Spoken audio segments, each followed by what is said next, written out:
to the World Cup Championship goes through the land of the free. We have Team USA going against Team Germany. Winner moves on to BlizzCon. And to get ready for this match, let's not waste any time and head on over to the wonderful crew at the desk. Take it away, Golden Boy. Thank you so much, Malik. Yes, the excitement in the room, you can certainly feel it as we get ready for this one. This is going to be a good matchup. It'll be the United States of America facing off against Germany in what is certainly going to be a great game. But first, we just want to let everyone know at home that this event is brought to you courtesy of our partner over at T-Mobile here at the 2017 Overwatch World Cup. And I feel like we could do that one a little bit better, maybe get a bit more hype and cheering in the crowd. So this matchup, folks, it's going to be USA versus Team Germany in a matchup that is certainly going to be an exciting one here. Germany, though, coming off of a tough loss against the United Kingdom.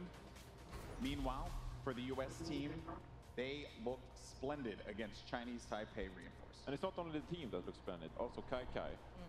Looking pretty much like a WWE. Okay, we get it. You want his leggings. You want his leggings. Yes, I do. Do they have in my size, you think? I Would you so. wear them? Yes. Then I will find them. You know what? I respect that. That is actually that's some good good teamwork there. All right, so Rachel, I want to get your thoughts here on USA going into this matchup. Kai Kai said this is a game for them. What do you think? Yeah, this is not a splendid matchup, Golden Boy. This is a spicy matchup. Kai Kai is feeling exceptionally confident. He said in his interview with Malik that they are going to be targeting the supports. He said to me backstage that the supports might be the weakest ones on the team. So where does the spice lie and where does the strategy lie? We're going to find out when we get in game, I'm sure. That's a little spicy. And I don't really agree. I mean, I think Hulk and good overall. I mean, they've used their ultimates properly. Hulk Sombra might be a different story. But he wants to play it, so he can do it. It's the mind games. But I think the weak point for Germany has really been that they're a very passive team and they're very one-dimensional. USA, on the other hand, I mean, they're so multi-dimensional. They have so many pocket picks. I think it's going to be hard for Germany to be able to adapt to everything that USA has in store. And here they come as the USA makes their way to the stage. The crowd on their side. The pressure is on for this team. One step closer, and they will qualify for BlizzCon, represent their country in Anaheim, California. The roster for this matchup: Jake, Sinatra, Adam, Raucus, Fat Fiction, and Cool Man. And the crowd on their feet. Except for Widowmaker. Widowmaker feels it too. Look at that there, man. I mean, everyone, you can just feel the national pride. Captain Planet going crazy in the crowd there as well. Shout out to the captain. Oh, man. All right. So you gotta now bring it back. You gotta bring it back here. Let's talk about Germany. What do you expect me to do now, Germany? Germany. Not sure about this. No, I mean, let's be realistic here. I mean, Germany just suffered heavy damage. Yes. In their previous matchup against the UK, they didn't look too strong, and they're not going to be that happy going into this match, considering how strong the USA looked. As Reinforced said, they're transparent in their approach. It's pretty obvious what Germany is going to bring to the table, whereas USA has a lot more up their sleeves. So yeah, it's going to be hard for them. Good luck. Good luck. They need it. Yeah. No, but I think this USA roster, okay, so every top-tier team ever, right? They're composed of specialists, not the likes of Jake, who can play a lot of heroes and, you know, be good in front of the camera, you know. But you need those specialists, and USA don't really have those. So I think there's a chance for Germany here. I mean, Cranks have looked spectacular. Nesh, when he showed up yesterday, an awesome player. And then they have Icefeld on the Diva as well. So, I mean, they can pull out the triple DPS. I would have liked to see them do that in the previous matchup. So maybe they'll bring it out this time. I think they have a good chance after all. Well, now it's going to be time for Germany to make their way to the stage here. And the crowd giving them support as well. You know, it's love across the board here. It's Overwatch. We all just want to cheer for good games. Yeah, cheer for good games, cheer for good Overwatch. That's what matters the most. Your roster for this matchup: Skipjack, Nesh, Internet Hulk, Cranks, Bainless, and Icefelt there as they get ready for this matchup, knowing that the task at hand is going to be a challenging one for them here. Now, the format also is different. This isn't this isn't 4 games here in a set. This is actually a best of 5. So it is the first to 3 game wins. They are your winner. They are going to BlizzCon. Zoe, this is a challenge here for Germany. It is, but I still have to say, like, Kai, not just backstage saying it too, he actually said it in front of the crowd too. Yeah, like, in the interview. You know, like, the supports look pretty weak. Actually, I felt like Vainless really stepped it up today, and he did a lot of work on his Zenyatta, got a lot of pickups as well. The rest of the team, as you already mentioned, like, Pranks really did a lot of work, Nesh did a lot of work, so... yeah, let's see what we'll see on the stage right there. Let's see indeed, Zoe. All right, guys, it's going to be your first playoff match of the day. United States versus Germany, and we're sending it over to Monte Cristo and Doha. Hey guys, Doha and Monte Cristo here for our first playoff match here in Santa Monica. We have to say it multiple times now. That's not their. It's just not. We're not doing that for the whole match, though. I'm sorry. I could do it. I might. Versus Germany, anyway. That's what we're getting to. It's a best of 5 winner goes to BlizzCon, and on paper, this one's looking very USA favored. You have to believe that after the performance that we saw from Germany earlier today, that there is a massive advantage for the Americans. It will be Hollywood once again. Hey, well, talk about another massive advantage for the Americans. Starting things off in the US of A. On our first map here, our hybrid map to kick things off, of course, in this best of 5. And if we get to game 5, that will be another control map, the one and only Oasis, I believe. Yes, it will be. Yeah. So should be interesting stuff that we've got so far. America will be on the attack first, and I hope we get to see something different, as I think that their Zarya strategy may be less effective now that teams have had some chances to think about and possibly adapt to it. I agree. I mean, I talked to Reinforce a lot about this comp a little bit earlier, and he was talking about, he said this is something teams used in scrims for about a month a while back, and it was good at sort of taking advantage of people that hadn't played against it before, but once you get used to it, it was easy to shut down. I feel like we kind of saw that where it worked early on. Today, not so much against Chinese Taipei a little bit earlier, and it looks like they are switching things up a little bit. So the U.S. going for a more standard dive. Germany looking to run the Sombra and Cranks. They have been playing hot potato with the Sombra a bit. It has been used by both Internet Hulk and Cranks over the course of the Overwatch World Cup. Adam, not going to stick on the Mercy, just switching back over to the Lucio as the gates open, and here we go. All right. Adam on that Lucio, as always, is kind of our Internet Hulk on the other side. And look at this Ruckus already taking down Cranks. That Sombra being eliminated early means no EMP to worry about for the U.S. as they do this attack now. What a huge start for the U.S. Jumping to the cafe now, Skipjack goes down. Looks like it might be a pretty quick point they take, unless Germany can turn this around in a heartbeat here. Yeah, you can see Jake throwing the shurikens, just trying to zone them out inside the cafe right now, daring them to come onto the point.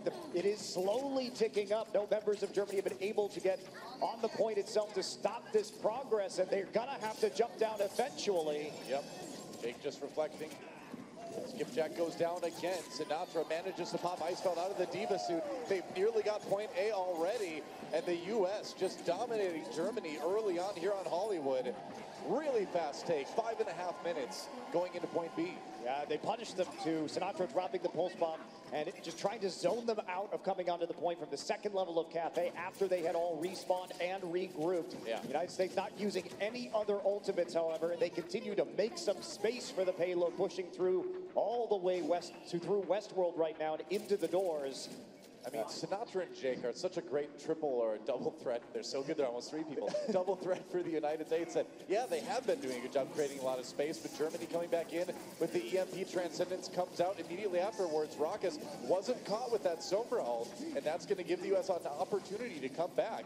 Support ultimates used on both sides. Germany kind of layering theirs a little bit, though. They will manage to push the U.S. back for the moment. But the investment was absolutely huge, though, and they had to use both support ultimates in order to pull that off. And guess who's going to be coming back with a Dragon Blade? It is going to be Jake. And they're not going to have much in the way to stop him from doing that besides some focus fire right now. Yep. U.S. taking the high ground for the moment. Jake pulls out the Dragon Blade, looking for some juicy supports. He'll take the Sombra. Meanwhile, Sinatra will find Icefeld. The U.S. just wrecking Germany here so far in this point B push. Whoa, that was one-sided, and they still managed to save their tank ultimates too. Icefeld tried to preempt that. They knew what was coming, so they wanted just to push that Diva ult and see if they could pick up any kills or separate the members of the United States. However, Jake just dives into the back line, forces the Sombra to translocate, and then deals with the tanks himself. So Sinatra now trying to get a little bit of damage on the flank right there, does go back, pick up the mini health pack, and we'll see Germany attempt to retake control of the top of the saloon. Nesh somehow dying in the Tracer duel there. Sinatra finding one with a little bit of help from Raucus. Meanwhile, the U.S. just trying to get back to the payload. Germany using some tank ultimates to try to create a bit of a zone. Cool map, uses that ultimate, no kills out of it, and now the U.S. dives in. Let's see if they can maybe push Germany off, but it's looking like they're just playing it slow. They've got time to do it. Yeah, it's about the poking right now, Joa. Try and control the cart, get those ult charges up, see if you can get Cranks there as he flees from the field of battle into a more secure location next to his Zenyatta. Well, Skipjack does go down. Germany without their Winston now. That payload moving ever forward. Backfiction jumps out on the internet. Hulk gets booped away. Doesn't complete the kill. Now the U.S. dropping the sound barrier, though. Sinatra going in for a little bit of damage on the backside. That payload getting closer. And we'll see if maybe off the Transcendence, Germany can push back, and it looks like that's going to open it up for Cranks to do a bit with that tac visor. There we go. Germany winning the defensive fight and finally getting a little bit of time to get a better defensive setup. Yeah, finally Cranks get an opportunity to use the tac visor. Skipjack helping with the cleanup during the Primal Rage. It was a bit of a crapshoot on that particular engagement without any kind of sincere ultimate advantage for either team. And Cranks, who's been good so far in this tournament, makes the necessary plays and picks for his teammates. Yep, certainly worked out. A little bit of a battle on the high ground as the U.S. gets set up again to go for a push to complete point B. Let's see if they can. Cranks on the far side right now, as you can see, on top of the jail. So getting a little bit more vision up on that high ground, protected by Icefeld and Skipjack. Well, Jake trying to find an opportunity to go in on the Germany supports. I mean, the U.S. was saying that's where one of the weaknesses in Germany are to exploit, is that back line. There's not a lot of protection for the supports. They've been trying to get back there, but sometimes the supports don't need any protection. Faithless just kills off Sinatra, and the U.S. having to reset a bit. Yeah, Faithless has gotten quite a few kills so far in this tournament, taking out those Tracers or finding ways, as we saw in those 1v1s, to deal with the Sombra himself. Well, you know, it was interesting because we saw the UK really do a great job of killing off Faithless early on in fights, and the U.S. trying to replicate that, but it hasn't been working out too great on this attack run just yet, point B. Now the U.S. committing, support ultimates coming in. Jake didn't get a lot with that Dragon Blade, though, so we'll see if the U.S. can kind of bring it back around. If he got basically nothing, had to reflect and fall back into the Transcendence. So Germany holding strong here right before point B. Backfiction going to find his way into the back line of Germany. Forces the sound barrier out. Well, Faithless dropped early, but Germany responding with a couple kills of their own. There's a pulse bomb. Did it get eaten? I think it may have. It did, yes. It did indeed. Yep, Sinatra taken out. Germany holding really strongly here on point B. And the U.S. down to just about 45 seconds. What was a strong point A take is really stalled out. Yeah, and credit to Germany. They have gotten themselves back together after a tough loss, seeing more of the teamwork that we saw from them yesterday emerge here on Hollywood. So now the U.S. without really any ultimates to use. Yeah, Jake has decided he's going to go onto the Soldier 76 right now. Genji not doing him any favors when it came to picking off the back lines, was forced out by the members of Germany, so wants to make a change into a more poke-oriented hero. Well, Sinatra, meanwhile, does manage to get the kill on Faithless in the back line, so that is something. Backfiction, though, really low, down to just 30 health as he tries to zone Germany off the payload and give the U.S. some room to push it here. They're getting the kills they need now. The respawns are close by for Germany, but in overtime, maybe the U.S. will be able to push here. We'll see. There we go. The payload moving, and in overtime, the U.S. able to complete point B, but that does not leave them with a lot of time to finish this attack run. No, it doesn't, Doa. Just a minute and a half. Jake trying to post forward again, push them up, make the room while the doors to the studio open. Yeah. And Backfiction living there was actually pretty huge, able to heal back up and re-enter the fight. to help push that cart forward. Raucus now on the Sombra, on attack, going to be trying to pick up these health packs and finish off. They know they need a big wipe here, so getting an EMP into a tactical visor may be the only way that they push through. Oh, that's a nice kill onto Vaneless, too. The Sombra working out already pretty well for the U.S. They've lost a couple people, though. So Germany certainly making it a little bit of an even fight. Jake coming in with the attack visor, though, gets one. Looking for more. Oh, he gets caught by Icefeld. Self-destruct, though. And the U.S. pushing the payload now, but it hasn't been easy.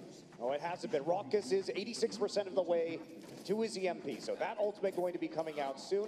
They have a self-destruct. If they eliminate the movement abilities from some of the German heroes with the EMP, that may lead to a good self-destruct situation, and Raucus going to pick up a kill with the help of Sinatra. Yeah, Sinatra getting two, actually, and this is the moment they've been waiting for. Raucus with the EMP. The U.S. needs to win this fight pretty big, and they do. They crush Germany, and the payload rolling in. Are they going to finish? They're so close. It's held up by the Transcendence, so coming in for Vaneless. Now the sound barrier for Germany. Raucus does go down, so Germany trying to stabilize, trying to at least prevent the U.S. from getting 3 points, but they may or may not. We'll see. It's so close. We're into OT right now. The tank's getting back on there. Skipjack does fall. The U.S. still with a few people left, and there's another pulse bomb on Internet Hulk. The respawns are coming really quick for Germany, though, but the sound barrier maybe will let them outlast those respawns. The payload moves up. Oh, it's so close. Just 1 meter remaining. There we go. USA takes Hollywood as far as the attack round goes, but they have no time in the time bank. No, they don't, and it got a bit hairy on point B. 2 overtime pushes, but they still make it all the way to the end of Hollywood. Yep. And Germany had to invest 2 support ultimates just to stall out. At that point in time, the USA simply had more defense, more sticking power to the payload, and that gave them just enough to push it over the finish line. Well, that's a rough attack for the U.S., though, and a rough position to be in. Now there is a lot of pressure on these guys to hold Germany, because if Germany finishes with any time in the time bank, you really run the risk of losing this match. Yeah, you absolutely do, but the United States struggling a bit on the attack, but we have seen them be quite strong on the defensive on this map. Sure.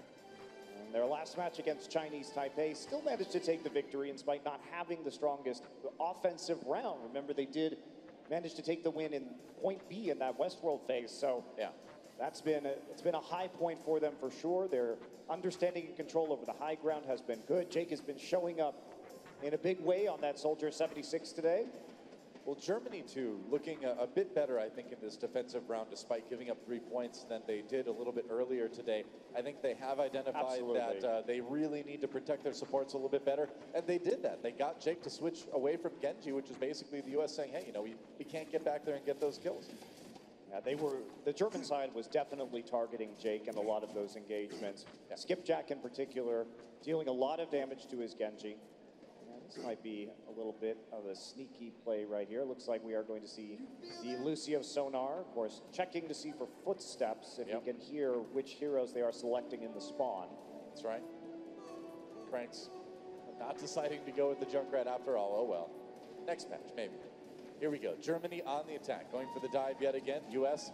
having the anti-dive, so to speak. Jake on the Soldier 76. And can the U.S. hold?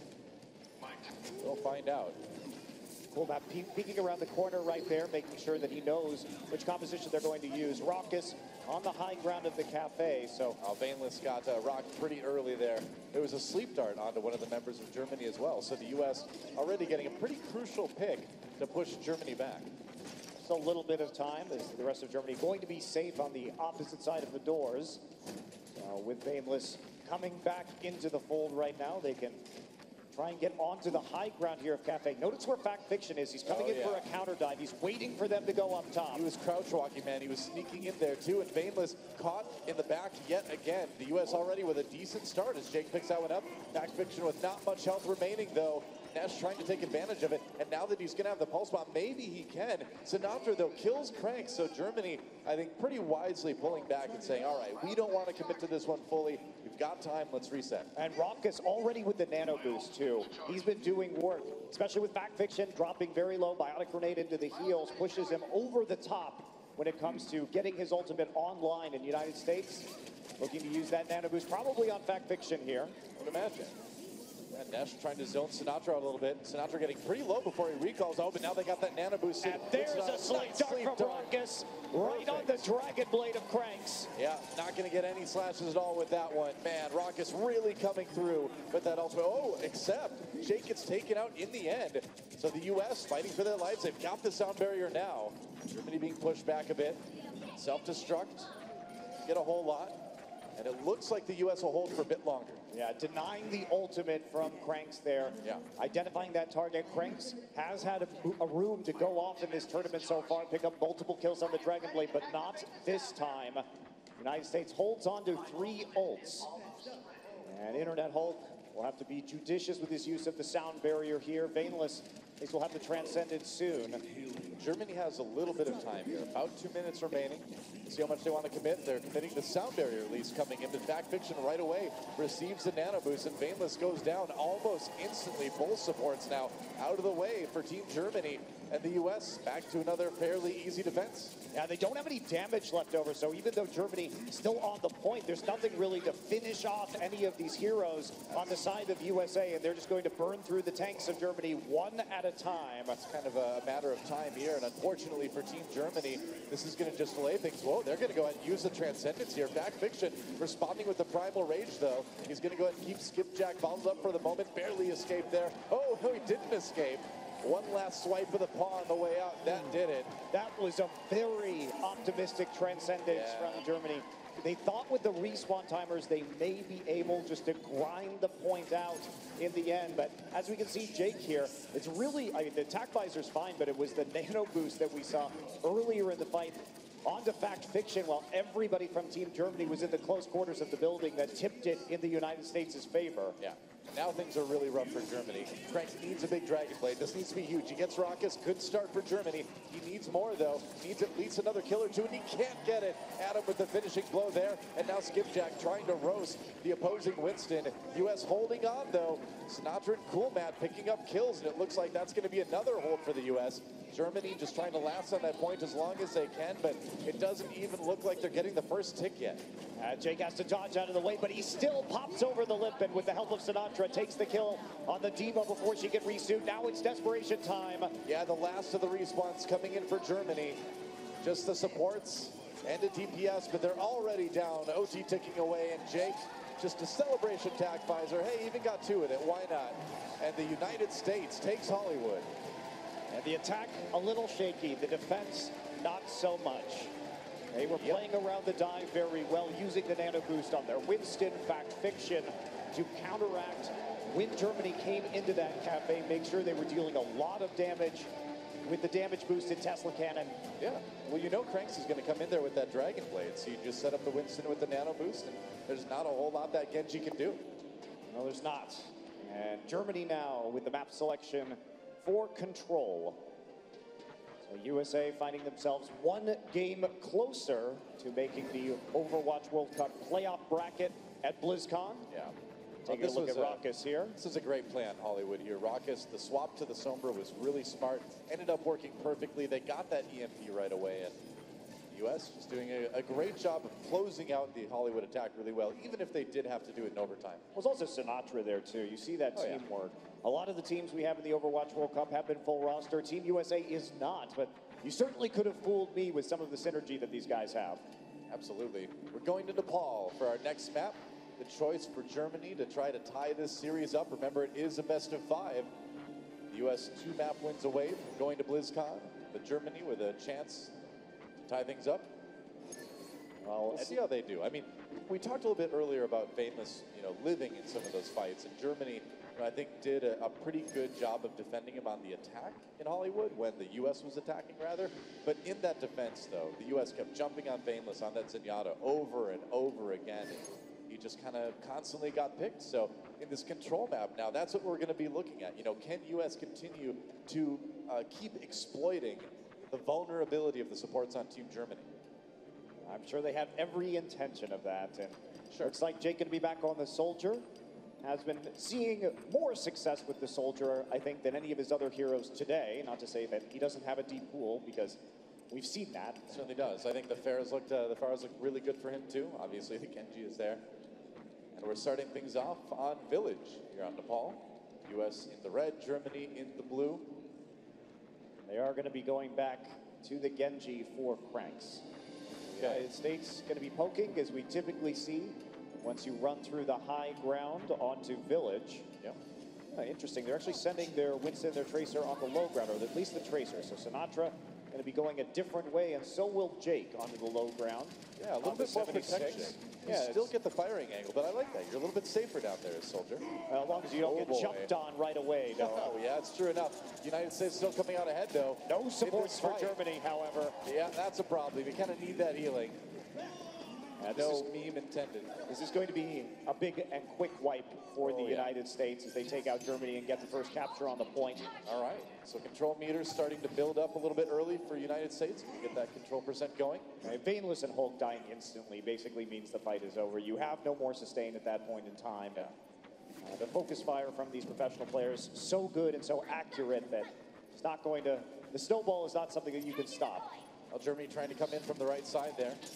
See if they can accomplish. Jacob on the high ground has to worry about Cranks coming in, and he loses that duel. Little edge for Germany as they try to retake the point here. Sinatra recalling. If he can get a good pulse bomb, that'd be huge. But Eisfeld was right there with the defensive matrix. You saw he was trying to zone this Tracer out. There we go. Thrown in. Gets the stick onto Vainless. They need it. Cranks zoned the kill right away on the back fiction.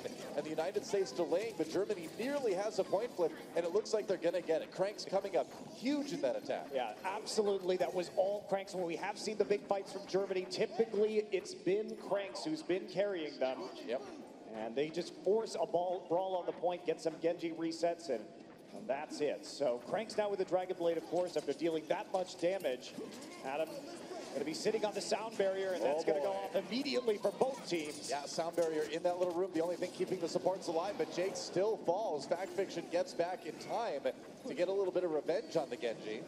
But this fight kind of spread out all over the point right now. Skipjack tries to chase Zenyatta into the room, but he manages to slip away. Transcendence for both Zens right now. Germany still building up the control percent. Raucus does fall. Actually, both Zenyatas getting taken out there. But the U.S. has kind of pushed Germany back a bit, and that's going to allow them to try to backcap. I'd imagine Sinatra's in there. Yeah, looks like he is. They've got to get back on the point right now. Finally, just before the backcap occurs, Nesh will cut it off, and Germany maintains control. And for the United States, they used a lot of ultimates to not win that fight. They're a little bit sloppy on the way they're approaching. Some of the knowledge that they have right now, or the call-outs of enemy ultimates, have not been top tier. So getting countered by the Primal Rage of Skipjack, who has been patient with that ultimate over the course of this weekend. Yep. Now they're trying to guard the door. Internet Hulk getting a little bit too far forward, though, and he's going to get punished for it. 2 kills for the U.S. already. Nash coming in to try to equalize, but man, Germany looked like they lost that fight in a hurry. The U.S. nearly able to flip the point. Might be able to as soon as they get Nesh off of there. Sinatra trying to do his job. Ooh, they barely don't flip it, actually. Cool Matt popped out of the Diva suit, and I don't know if they're going to be able to get enough people back in there. No, not with the respawns, not with Cranks pulling out the Dragon Blade, and Nesh picking up a couple kills as well. Germany looking a little bit uneasy, a little bit shaky for the moment, but they hold. And Cranks at the end there, pulling out a Dragon Blade that he just didn't need. He had a teammate, he has teammates there. He had an advantage in terms of the number of people on the attack. But that's going to be it. Germany going to take the point. Nobody from the U.S. can get back with Nesh zoning them out. All right, good start for Germany on Nepal. That's 1 point in this best-of-3 control map. So if they win another one, they'll take the map. They'll tie things up.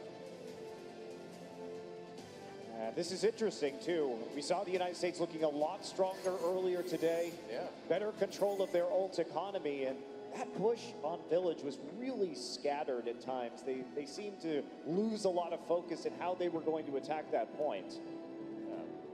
Well, we're going to Sanctum next, looks like. Chance for the United States to tie things up here on Nepal.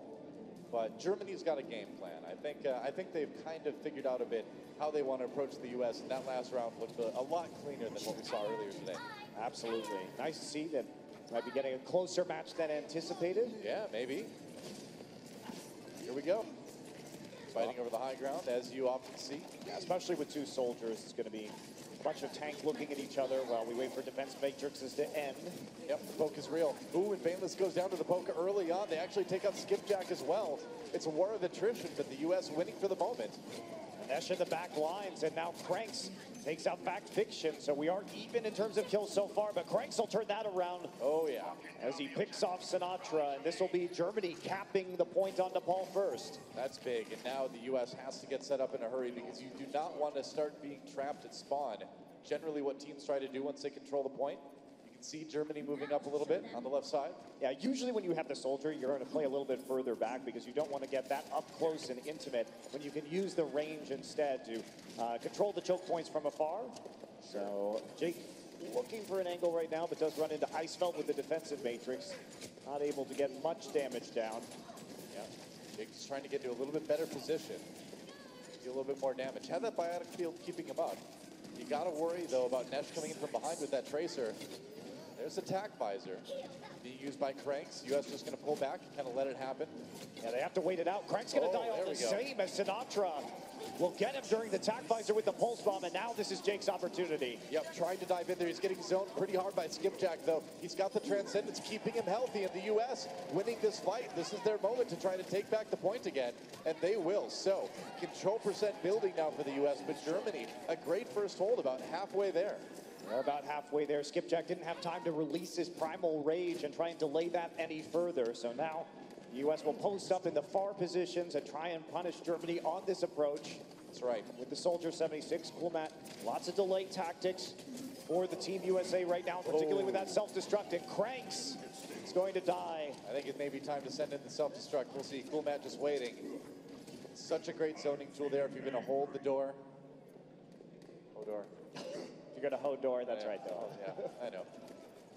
Well, Germany has a couple ults to try to break through, though. But the U.S. playing this a little bit more aggressively. And oh, they're going to let Germany sneak by. Okay, here we go. Germany just running right onto the point. The U.S. has to respond. The sound barrier comes in for both sides. Sinatra pretty close to that pulse bomb. They want Cranks, even though he's on the healing field, and now he's got a Transcendence, too. Yep, that's pretty tough. Sinatra going down, not getting the kill that the U.S. really needs. In fact, Fiction finally juggles Cranks to death, but his team falling a bit around him. Looks like the US, oh, man, just punching him out.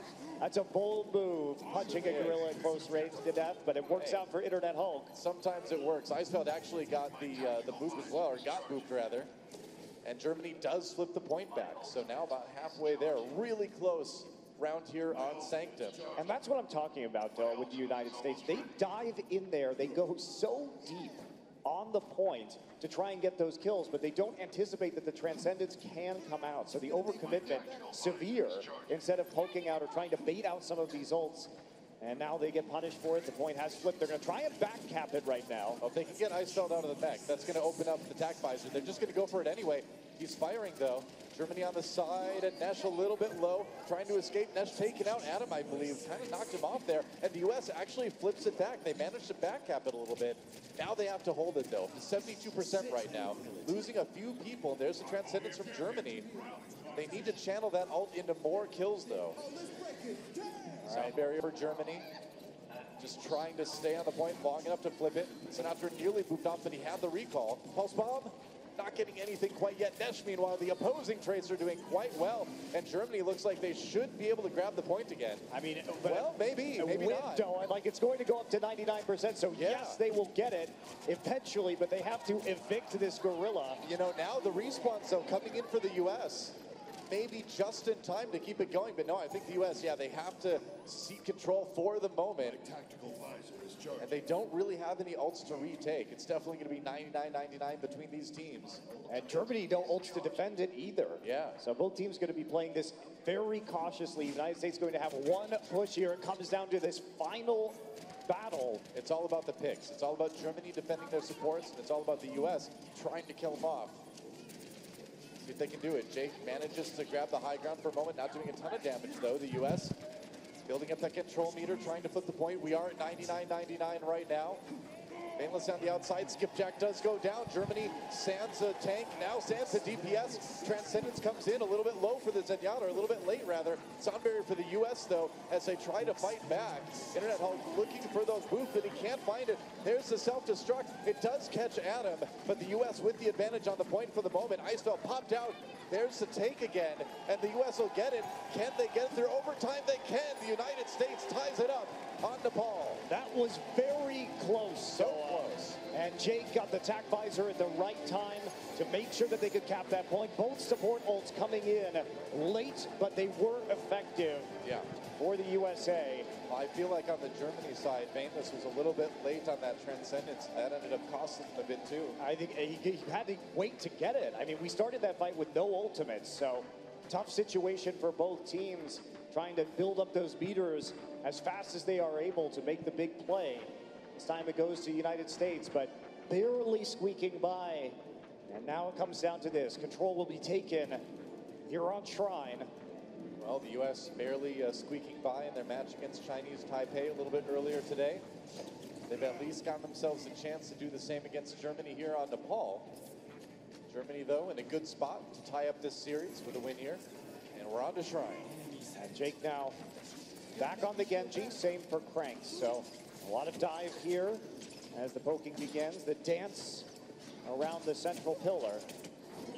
That's right, going in, going through. Vainless falls early on, courtesy of the poke damage coming in from the U.S. Fact Fiction falls as well. The U.S. may wish they had that Winston as the point unlocks. Jake still trying to find the side. There's a kill on the Internet Hulk. Looking for a bit more now.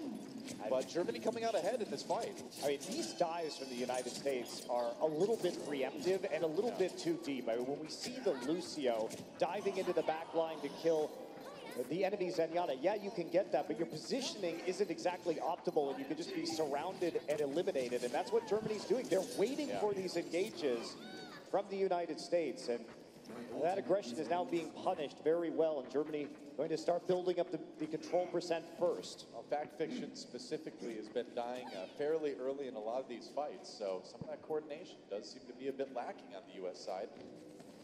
Germany now pressures on the hole. Coming in right now. All right, Cranks pulls out the Dragon Blade, though. He's going to get taken down by Coolman. They were really ready for that Genji engage, but they weren't ready for the follow-up. Germany getting the early kills here. They're going to really need Jake to come back with a strong one. I don't know if it's going to work out, though. Nesh actually got two with that Pulse Bomb. The tank and the Diva suit. That was pretty good. Wow, what a brawl, but in the end, it looks like Germany will hold for the moment anyway. Well, they got it because they were the ones controlling the actual point there. It is going to be flipping. I don't know, man. Gets back in the nick of time to make sure that they're going to go over 50% right now. Well, Germany has 3 on the point right now. Make that 4. Trying to play conservatively until the rest of the respawns come back. And they have done that, so they prevented the U.S. from flipping it right off the bat. There's a sound barrier to give Germany a little bit more staying power. U.S. dedicates a Transcendence to it. Self-destruct. Oh, catches too. How in the world? Coolmat69 finds some crucial kills. Can the U.S. actually flip the point, though? They got to deal with this Primal Raging Winston first. Yeah, but that's the thing, though. Yes, they got the 2 kills with the self-destruct, but it's not helping them really flip the point any faster thanks to the Winston ultimate. Cranks back. He's not going to use the Dragon Blade. Save that one for a counter push. So close. They got it. Okay, so 86% already for Germany, but the U.S. building their own control percent now, and they've got a few ults to try to hold it with, but they have to be really conservative and really safe about how they use them. Yeah, absolutely they do. And I think if you're Germany now, you try and engage with the Transcendence in order to force Adam to counter with the sound barrier, then hold off on the Dragon Blade until that sound barrier fades away. Going in, Sinatra, gonna wait that Transcendence out before he throws in the Pulse Bomb probably. No, he's actually gonna toss it. No kills out of that one though. And Jake looking for some of his own ultimate kills. Looks like he's gonna get him. All right, wow, they find the damage. Germany responding though. They got Vainless on the side again. He is gonna pick up that kill. Not bad. Waited for the reflect to be down and hit him with the right click. You know, that's what we Zenyatta players say. We say the reflect is only just time for us to build that right click. Right, it feels so good. It's just channel time, really, when you think about it. Thanks, Genji. Appreciate it. U.S. coming back in again. Fact Fiction already dead, though. Short-handed, trying to take this point, or trying to hold it, rather. Hulk getting dangerously close to a sound barrier right now. Yep.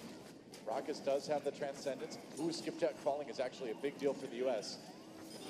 edge they can maintain. Nesh did get knocked off as well. And Germany, there's the reset. So they're going to have to give the point over and let the U.S. keep building control percent for the moment. And they never actually flipped it. No. Germany has been one fight away, really, from winning this game. But the delay on and the respawn times coming in from the U.S. made it so they were able to stabilize, and that is big. That is a big delay right there. That is why you picked Sinatra for your national team, man, because he will make plays like that. And that slows Germany down so much. We're at least going to see the U.S. at 99%, it seems like. Yeah, we are. One push left for Germany, and whoever wins this fight is almost certainly going to win this map. Oh, yeah. Here we go. Germany coming in with the sound barrier early. The U.S. will respond soon. They're saving those support ults as long as they possibly can.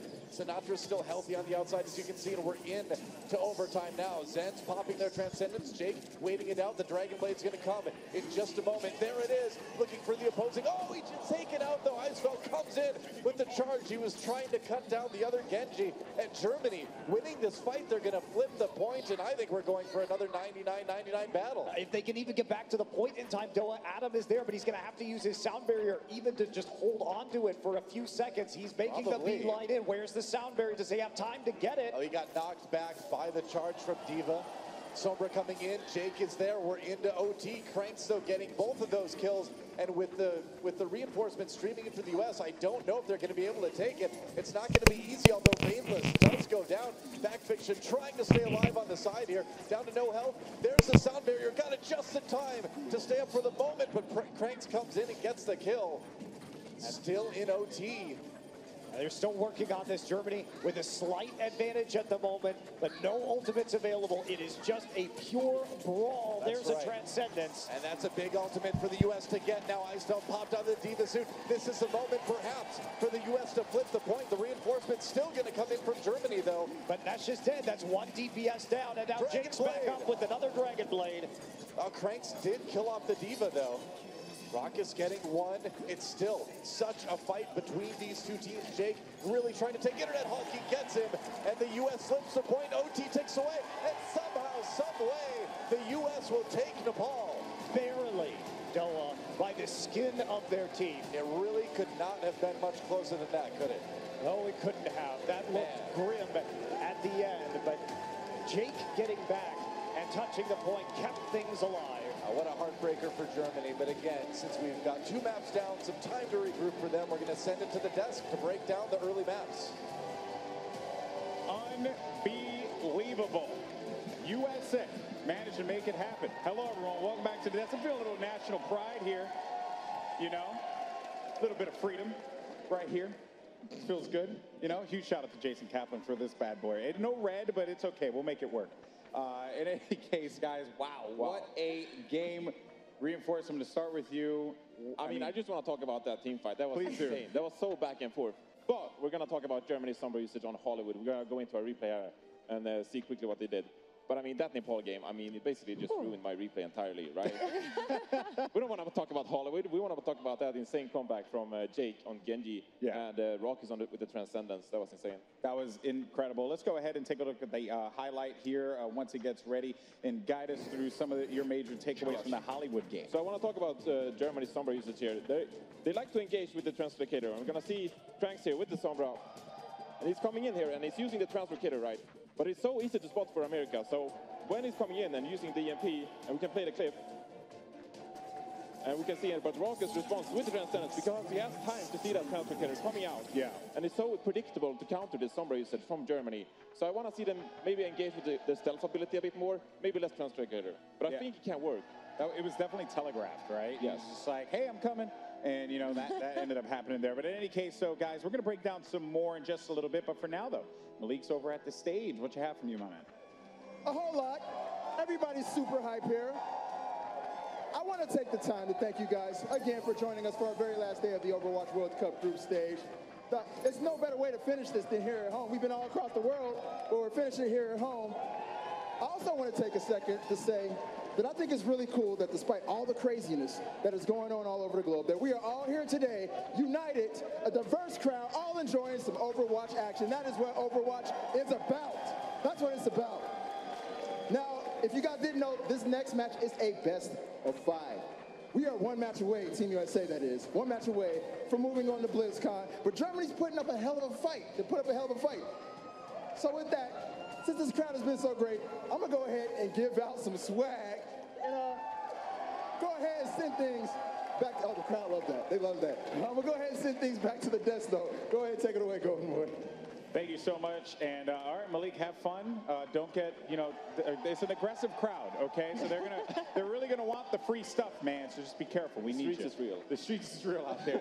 Free stuff, I go nuts Thanks, for it. Jonathan. So you had to bring it back. My pleasure. All right, we have to talk about Nepal game. That was insane, Zoe. So many things happened there, but Germany, they are fighting, and I love it. That is exactly what you want to see here. No, this whole match has been so much closer than anticipated, and I'm so happy about that. I mean, the players from Team Germany really stepping up their game. Skipjack has been impressing us the past 2 days. He's been doing a fantastic job in conserving his ults and getting the most gain out of it, getting a lot of zoning for his team with his ults, but also the rest of them. Vainless continues to get those kills, and USA did focus him. However, he's fighting back. Yeah, I mean, Vainless, not a player necessarily known for his great mechanics usually, but I mean, he's been showing that he has insane game sense. I mean, he predicts all these guys coming across the corner and he just right-clicks them to the head. So, insane game sense from Vainless, really. Rachel, before we go to a break, I want to get your thoughts here as well. Oh my God, I'm just so excited about Team USA. What an incredible and brilliant play from Sinatra coming around the corner, getting that waiting Winston. We thought that was going to be the play that secured it for USA. Still, somehow Germany got back to the point, but that was not the end of it. I loved that Adam was the first one up on Lucio, got shot down, and then still made it back with the sound barrier for them to cap that final point. So just a thrilling match here today. Really what I wanted to see from Team USA. Yeah, you really couldn't have asked for a better matchup, and both teams leaving it all on the stage, because the goal is BlizzCon. For USA, they are one game away, but for Germany, can they make the reverse sweep happen? That is the question. Don't go anywhere as this intense matchup continues after this.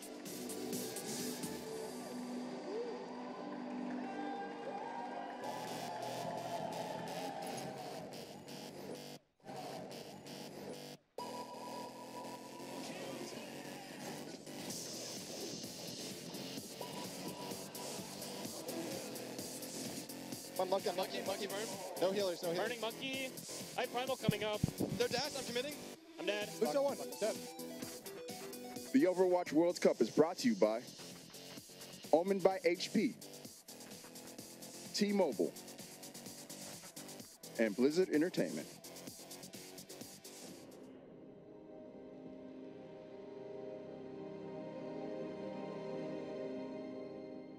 All that grows must also wither and die.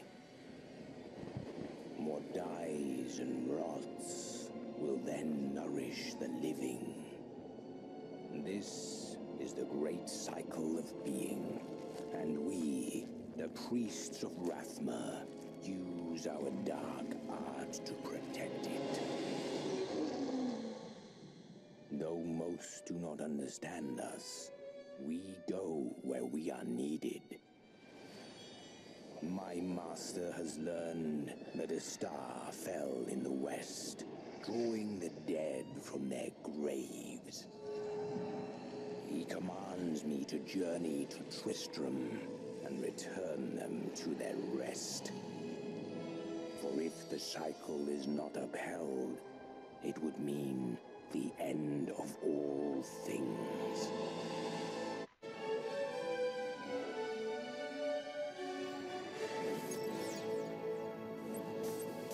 17 Overwatch World Cup Los Angeles group stage here as we're between the United States and Germany. USA currently up 2-0 here, but Germany not going down without a fight by any means whatsoever. That Nepal game, certainly one of the most exciting matches that we've seen in this group stage thus far. But before we get into the action, I do want to remind our viewers at home, this event brought to you by our friends over at T-Mobile. Big thank you for T-Mobile for their support of the 2017 Overwatch World Cup. Now it is time to get back into the action. USA facing off against Germany. One game away for the Americans. Can the Germans rally it back? Let's send it over to Monty and Doa. Hey guys, we're back for another round of U.S. versus Germany. Right now, the U.S. up 2-0, but it's been a close 2-0. And the United States going into their weakest map type of the tournament. We're going to assault. Yeah, that's going to be the big question here because I think that the U.S. needed a little bit of time to calm down because Germany has made things very close by playing a measured reactive style against them and being much more successful than we saw them when they played earlier today against the United Kingdom. So they've brought it back, they've calmed down, and the U.S., they need to not be overly aggressive. They've been a tad reckless on some of these dives. That's right, the defense been looking a little bit off for these guys on assault as well. We are going to go to Horizon Lunar Colony one more time.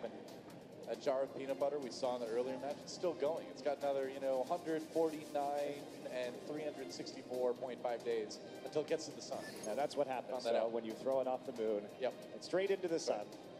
Those apes are strong, though. Good arm strength. Definitely. We've learned that from Winston, considering he can punch people across a map. Yeah, seriously. He sends them flying. Yeah, well, Germany on the attack to start things off. The U.S. on the defense, of course. Death to all railings. You'd think the guerrillas would have destroyed all the railings already if they're that fragile. But no, they're like, destroy everything but leave the railings. Well, the railings were fine. They were after the important equipment, right? You don't want to be experimented on. Railings, I think, are low on the priority list of destruction. When you're jumping around, too, the railings are a nice thing to grab onto, to sort of like heft yourself up onto a higher level. So leave the railings until now. Now destroy them. Well, Jake will be on the flank as we see the United States running Tracer Genji. Yet again, Germany has the same plan. That's right, here we go. The dive coming in for Germany. See how aggressive they want to be. And that is a lonely corner. There we go, Germany. That's my favorite corner. That's right, I bet. And the U.S. trying to come down from behind, trying to bottle up Germany before they get to the payload, the point rather. Germany actually makes it through relatively unscathed. And the U.S. kind of lets them. All right, so Germany, this is the way they came in their earlier match as well. Trying to come around the side. They're getting the control meter building now, and the U.S. needs to come in. Kills on both sides to start things up. The U.S. losing a couple, but they are managing to stay stable for the moment. Nash trying to change all that. Has to use a recall. He is a bit vulnerable now. I mean, Germany has no supports right now, so this should be an all-in here from the Americans. No healing. Pushing him back off the point should be relatively easy, especially as we see that Orb of Harmony helping Jake stay topped up. And that'll be it. So United States finds the back line of Germany once again, cuts it off, and then cleans up the remaining four. Let's watch that one more time. I mean, how many times have we seen the supports go down early? And here's Rock. He's just doing Zenyatta things. Just fragging out on a Genji, no problem. Putting your orbs on people. I appreciate that. Rock is already with the Transcendence. Vayne was only at 50% right now, so very quick support ultimate. Oh, again, Vainless gets caught by the dive from the U.S., and immediately Jake finishes off the other support. And guess what's coming, Noah? It's time for Diva to take a trip to the Diva ditch. I think so. Okay, here it comes. Go join your friends, all the other Diva clones. Bye. Oh. She wins the distance record there. That's the farthest we've seen a Diva go yet today. Well, the other Diva helping her out, right? Set that new record. Hey, Diva's no Diva. Pushing her just a little bit further. Yeah. Helping out the fellow clone. Well, United States now with a boatload of ultimates, though, a 6. Yeah. Germany still working their way up. They're getting close. Nobody has actually ulted this game yet. Not yet. We're going to see that change pretty soon here. Oh, Sinatra taken out by Cranks, though. Great pick for Germany. And they've got a real opportunity now to come to the point. Sinatra gets interrupted by a dash and sent back to respawn. Yep. Germany slowly making their way onto the point right now. Transcendence pop to start things off, and there is Cranks with the Dragon Blade. Yep, that's right. Oh, but it's cut down by Jake. And now the U.S. going to go in with their own ultimates. Jake not finding any kills until the dash at the end. It was enough damage to set that one up. Germany still on the point for the moment, but they haven't even claimed the first tick yet, and it looks like they won't be able to. The U.S. played that so patiently. And really, Cranks just overcommitting outside of the point. He wasn't in the safety of his support ultimate. So the later Dragon Blade pull and the patience by Jake. It's a new high score from downtown. Straight into the Diva ditch. Wow. But yes, really, Jake made that play by punishing Cranks for overextending off the point and outside of the safety of his support ultimates. So that pick really resets Germany on basically everything except for that Primal Rage. 11 ults used in that last fight. All right. Germany down to 30 seconds left. They really need to make this push work. Skipjack dropping the shield. Sinatra going down. Bainless finally with a little bit of revenge from the support standpoint. Oh, until he gets cut down by Jake immediately. But it's an even fight so far. Germany with a real opportunity here. Skipjack pops that Primal Rage, and the U.S. getting forced back. I think maybe Germany finally has it. And with 11 seconds remaining, Germany going to find their time on the point. They will end up capping it. Yeah, it looks like the U.S. just going to pull back and let them have it. A lot of waving going on from that side of the map. They're like, all right, the point is yours. But only 4 minutes now for Germany to take point B. If you try and contest right there, you're basically just feeding the enemy ultimate charge to snowball you on the second point. So absolutely, go ahead, let them have it, back off, try and just full hold the second point on the map, not let them take that tick. There we go. Backfiction going to be dropping down from above as they read the German approach. Well, Jake taken out early. Frank's able to kind of exploit that one. There's a nice stick. Oh, they popped the Primal Rage just to keep Backfiction alive. Well, Matt does take down Skipjack, so a decent start for the U.S., but they've had to use a lot of ults to stay alive. Raucus not going to be taken out. He's going to get 1 kill on Dinesh, and the U.S. will be able to push Germany back for the moment. Impressive by Raucus. Single-digit HP, no barrier to taking out the Tracer. Icefelt debacked, and that will be the Americans retreating back into their defensive stronghold. I'm pretty sure Raucus was down to like 4 or 5 health. Oh, that yes, was, absolutely. Really low. Now Germany going to have to come back again. They have a sound barrier to protect their Genji during the ultimate, but U.S. with a fearsome ult economy advantage. It's been fun to see Cranks and Jake face off, too, because Cranks has been winning a lot of these duels, too. Definitely worthy of the Pro Genji moniker. Whoa! Sinatra, though, comes in with the 2 kill on the Pulse Bomb, and that's just going to lead the U.S. to go for a pretty aggressive defensive engage. And it looked like Skipjack delivered that into his own back line there. Got stuck. He may have. On the front line, leapt back, and let's watch again. All right. Take a look at that one. Yeah, Sinatra Skipjack. Skipjack panics and then explodes his teammates. Oh, sorry, guys.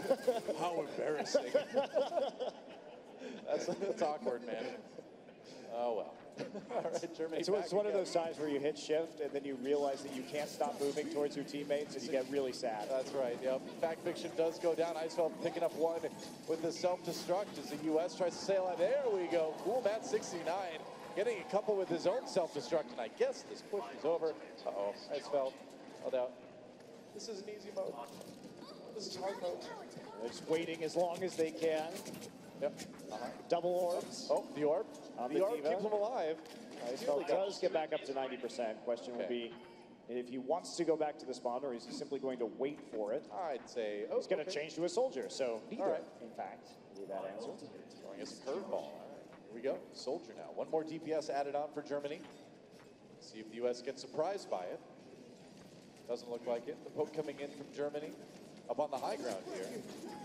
And there's the sound barrier. They're going in. Raucus hiding back by the spawn, and Cranks pulls out the Dragon Blade. As the sound barrier fades, there's a kill on the Coolmat 69.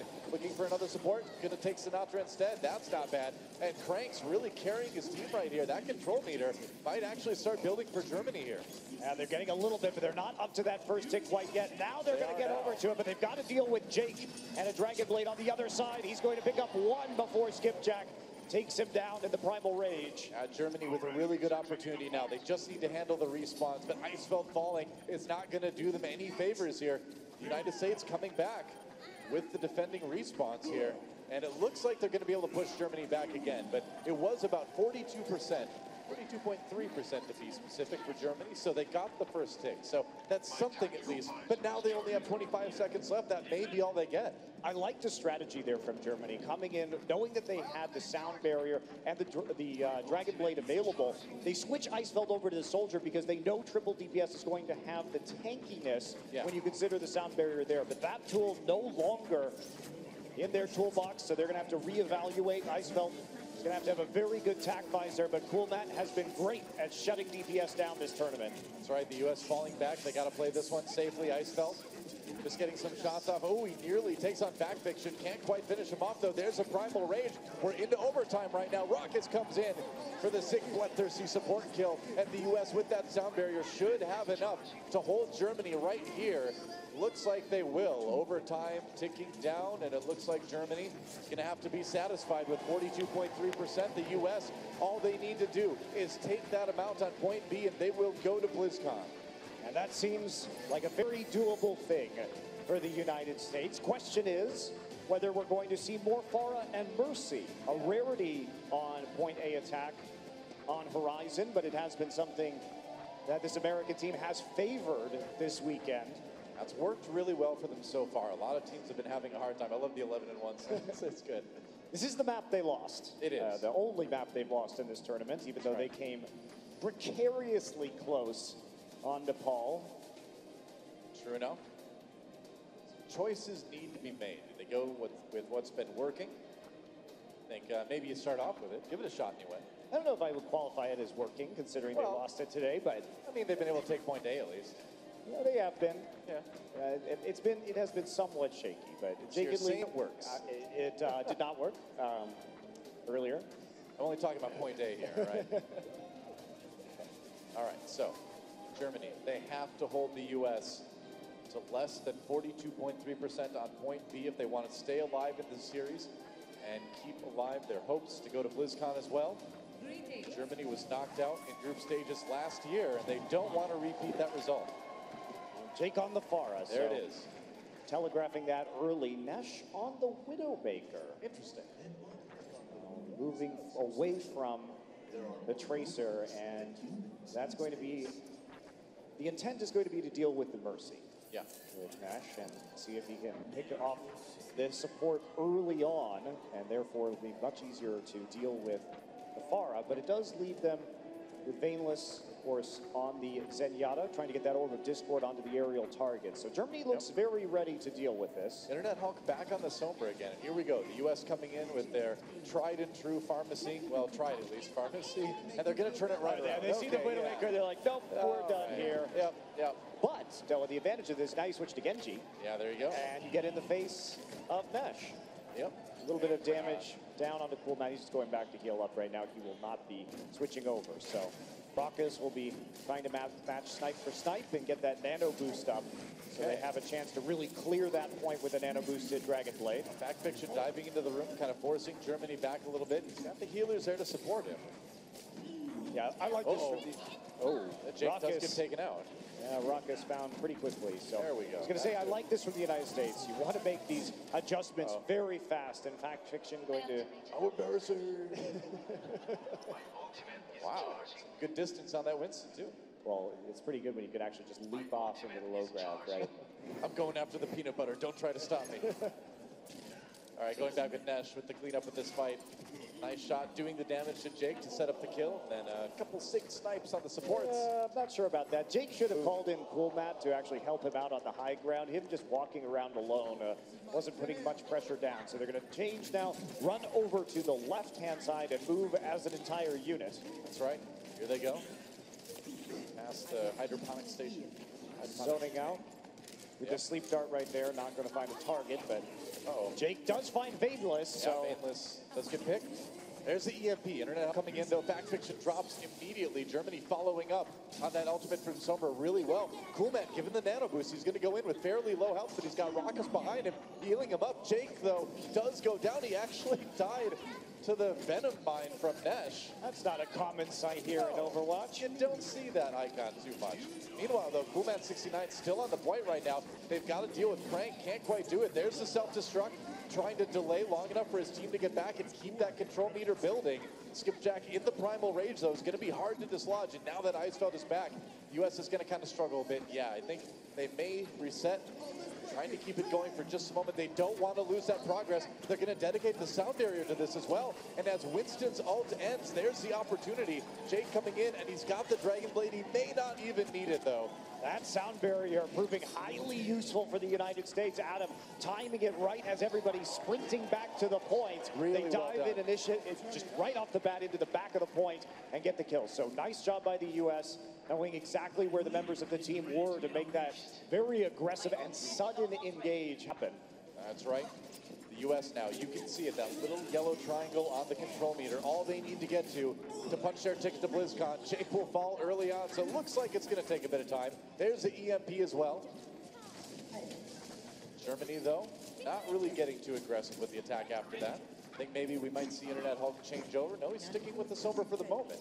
Oh, there we go. Okay, now swapping to Lucio. Thought so. Well, that's going to be a pretty big delay. And the problem is a nano-boosted Dragon Blade is in the future of Germany. So watch for Vainless. Needs to get the most value he can out of this Transcendence because Hulk very delayed now with his sound barrier. Going to take a while to build up. Sinatra should jump down. Sinatra tried to go for a big, not going to find anything. And that's great. That Transcendence getting out right now. Raucus looks like he dumped the nano boost onto Fact Fiction. Well, that's what you want to see, though. I mean, you want to see that Transcendence used because now Jake is free and clear to try to get some serious damage done with that Dragon Blade. Here we go. Coming in for Cranks from behind. Cranks dodges back into the spawn door, stays alive with the help from that. Jake going in, looking for a bit more, can't find the kills, and self-destruct for Germany will pick off Adam. So that attack for the U.S., they were banking a lot on it, and it didn't really get a lot for them. No, it didn't. Jake really not producing anything worthwhile with that Dragon Blade because he can't actually finish off Cranks, then has no other targets to finish off kills on. Meantime, Cranks will respond with a much more successful cleanup Dragon Blade as Germany pushes America back off of point B. Sinatra just doing as much damage as he can. Fact Fiction does go down, though. So the U.S. will be delayed even more as they wait for their Winston. But if you look at the clock, they still have 3:30 left in the time bank. So they've got time to make this work. They do, and Jake now going to make the change. Soldier 76, strong hero when you camp these doors. And they know that Germany has to really push onto the high ground like this if they want to stop the rain of damage coming from the second story. That's right. Jake just poking from on high. Oh, Nesh getting taken out. Oh, but that's a nice follow-up for Germany. 2 from that pulse bomb. Nesh got that parting blow in before he went down, and he's got the quicker respawn. So I think the U.S. is going to be delayed for now. Germany doing a great job of defending this point B. They really are. The United States continuing to struggle. Sinatra is going to be on the Genji now as we saw him sort of dump his pulse bomb at the end of that last fight and make that change. Okay, Jake over on the Soldier 76. The U.S. swapping things up a little bit as they go in. Fact Fiction getting in the back lines. This could be big. Very low. There's a Transcendence just in time from Vainless to keep him up, but Jake does fall. Germany doing what they can to keep this point alive.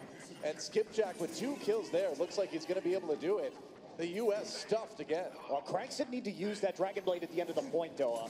He pulled that out after the United States was already beating a hasty retreat back to their spawn doors. That may be a bit of an issue when it comes up soon because Sinatra has a Dragon Blade ready, and in spite of the fact of taking Jake down first, still plenty to work with on the United States side. Would have been handy for Germany to have that in order to clear off the points again. I think Germany's going to wish they had that. U.S. comes in. Are they going to dedicate the sound barrier right away? That's the question. Yeah, it looks like they will. Okay, Skipjack going really deep. He did get the kill on Raucus right away. So the U.S. going in despite being down there Zenyatta, and Germany going to say, nope, that's not going to work for you. And the U.S. pushed back yet again, down to about 1:40 on the clock. Germany holding really strong. They are on the verge of winning this map. Yes, they are, Dylan. Nesh has also been the hero. The number of picks he's gotten, the successful pulse bombs have really slowed down the United States attack. They're coming back, though. They're not going to have support ultimates up, but they still have time to at least get Raucuses, and Germany well behind in that ult economy. So Sinatra can pull off a big Dragon Blade right here, and they also have the tac visor. This is it. The U.S. really needs to make something happen, and Sinatra is going in with the Dragon Blade. Skipjack falls immediately. Now time to try to get onto those respawns. Cranks fighting back. We'll see what he can do. There's the self-destruct for Eichfeld. Gets one. Fact Fiction gets taken down. Transcendence now for Germany as they try to stay alive on the point. Jake misses a helix rocket. Oh, but the headshots are real. Internet Hulk a little bit low. Jake can get this one. It's a big kill. and the U.S. coming in now. Okay, here's the opportunity. Jake really opening up an opportunity for the United States to possibly win this one. They've got a little bit of control meter building. This is the nightmare. Jake has no pressure on them. Germany has to get onto that high ground and convince him to stop doing damage, but he's not taking that for an answer. Continuing to fire down on top of the point. Yeah, Crank's got to get up there, man. He's coming up with the Dragon Blade, but there's the melee. They got just enough damage on him, just in time, and the control meter nearly there. Just 1 or 2 more kills, and the U.S., they've done it. They are going to BlizzCon. And it was in the end, Noah. They seem to just be able to collect themselves under that pressure. When it's do or die, they win the fights, and they will win 3-0. Just a great team effort by the United States at the end there. His team jumping on the point, giving Jake the room he needed to show that accuracy on the Soldier 76, get the kills, handle the Genji coming in. What an epic match. Congrats to the United States. That's it for us at this World Cup stop. It's been a ton of fun to cast. Let's send it over to the desk to see what they've got to say about our first playoff match. USA, as they are the 17th to qualify for BlizzCon 2017. I'm actually, I feel good that I ended up wearing this one here, you know, yay. But hey, what a game. I mean, really, and I hope everyone in the venue can give a round of applause to Germany as well for really what was an incredible match. Germany did not want to go out without taking a few hits on USA, so kudos to the Germans for that. No, and I definitely think they held their ground. This match was a lot closer than any of us would have expected, so I'm proud of my German guys, I guess. Yeah, for sure. I mean, the result isn't fair to Germany. I mean, they looked really close. We have a replay we're going to go into where I explain more, maybe their downfall a bit. They tried the triple DPS, so let's head into that. And we're going to see that they're trying the triple DPS comp, right? But they take a very passive jump with Skipjack Adder, and that leaves the backline of the United States completely clear, and they can poke down the Germany side. So they're going to poke Transcendence here, and they're just going to win the battle of time, basically. And because Germany isn't playing as aggressive with the triple DPS comp, they end up losing the fight. Yeah, that certainly did hurt them there.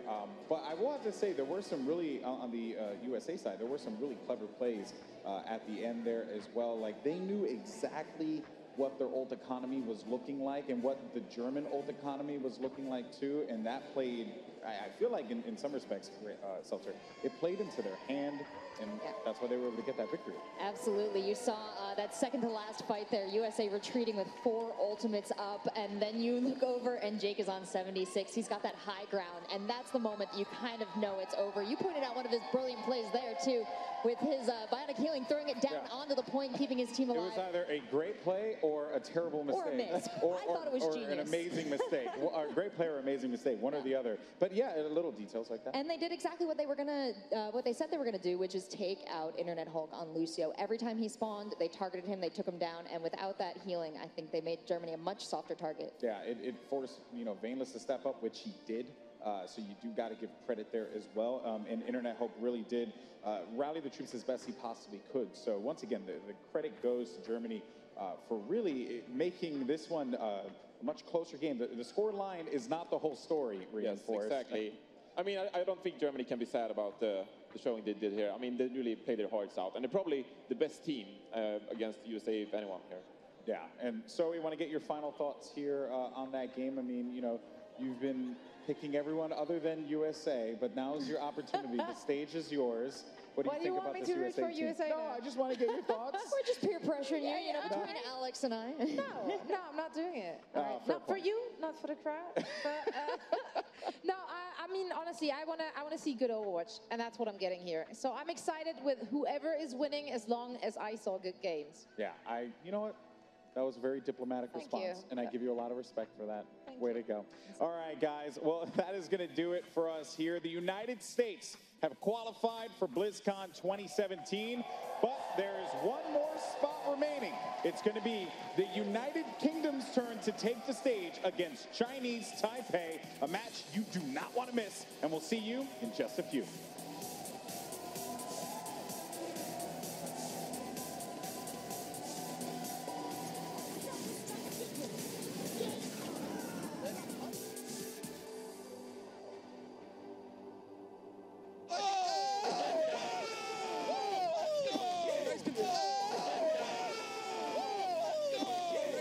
Oh, boys, let's go!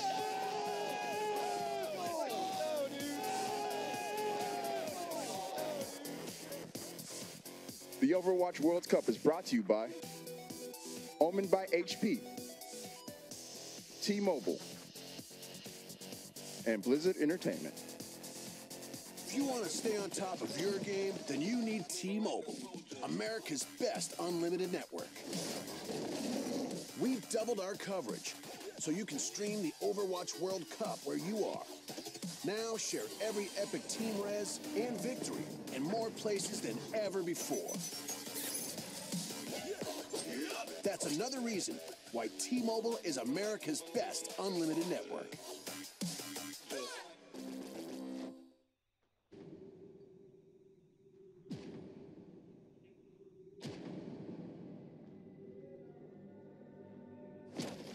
Humanity is always being tested. Conflict and war is the crucible through which we evolve.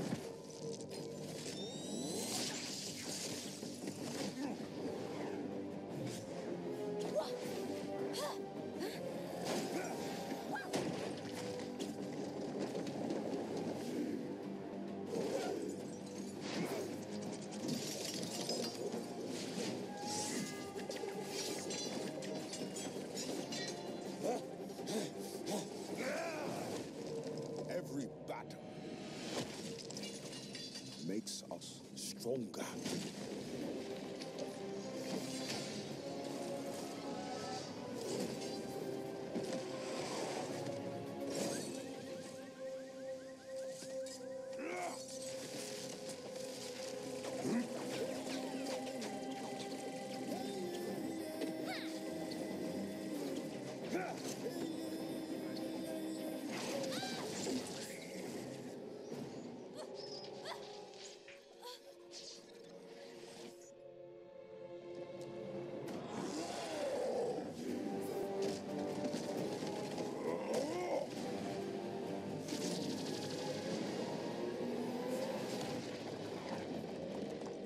Those who fall will be forgotten.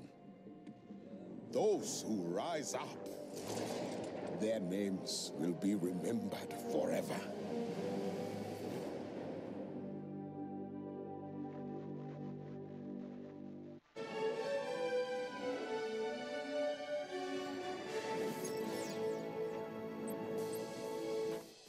Woosah. Woo. Guys, I'm trying to breathe. That last one was crazy. But Team USA is moving on to BlizzCon, baby. Which brings us to our very last match of this Overwatch World Cup group stage. We have Team UK going against Team Chinese Taipei. A trip to BlizzCon is on the line, and to set us up for this match, let's send it over to our most attractive crew at the desk. Take it away, Golden Boy. Thank you so much. That, you're going to make me blush here. I really need that confidence, so thank you so much. Anyway, all right, guys, this is it, our final match of the Los Angeles group stage. So let's make a lot of noise here because it's going to be the United Kingdom facing off against Chinese Taipei in what is going to be an excellent matchup given the pedigree of these two teams. The makeup of these squads have just been phenomenal. The United Kingdom, though, have gone unscathed in the group stage. You saw it right there, 12-0, and they are looking fantastic. Not even the USA team was able to accomplish that, and they looked really good as well. So, Reinforce, I want to get you in here, get your thoughts about this upcoming match. Yes, but USA didn't go unscathed because they didn't play Chinese Taipei, right? I mean, UK has looked amazing, but I don't feel like they've been challenged yet. They played their own game, haven't really been challenged, and I think maybe Chinese Taipei are the ones that can bring it to them. Yeah, and now, Zoe, want to bring you in here. You learned some information, apparently, about this UK team. A little. Well, it's one of those informations. It's technically useless, but not really.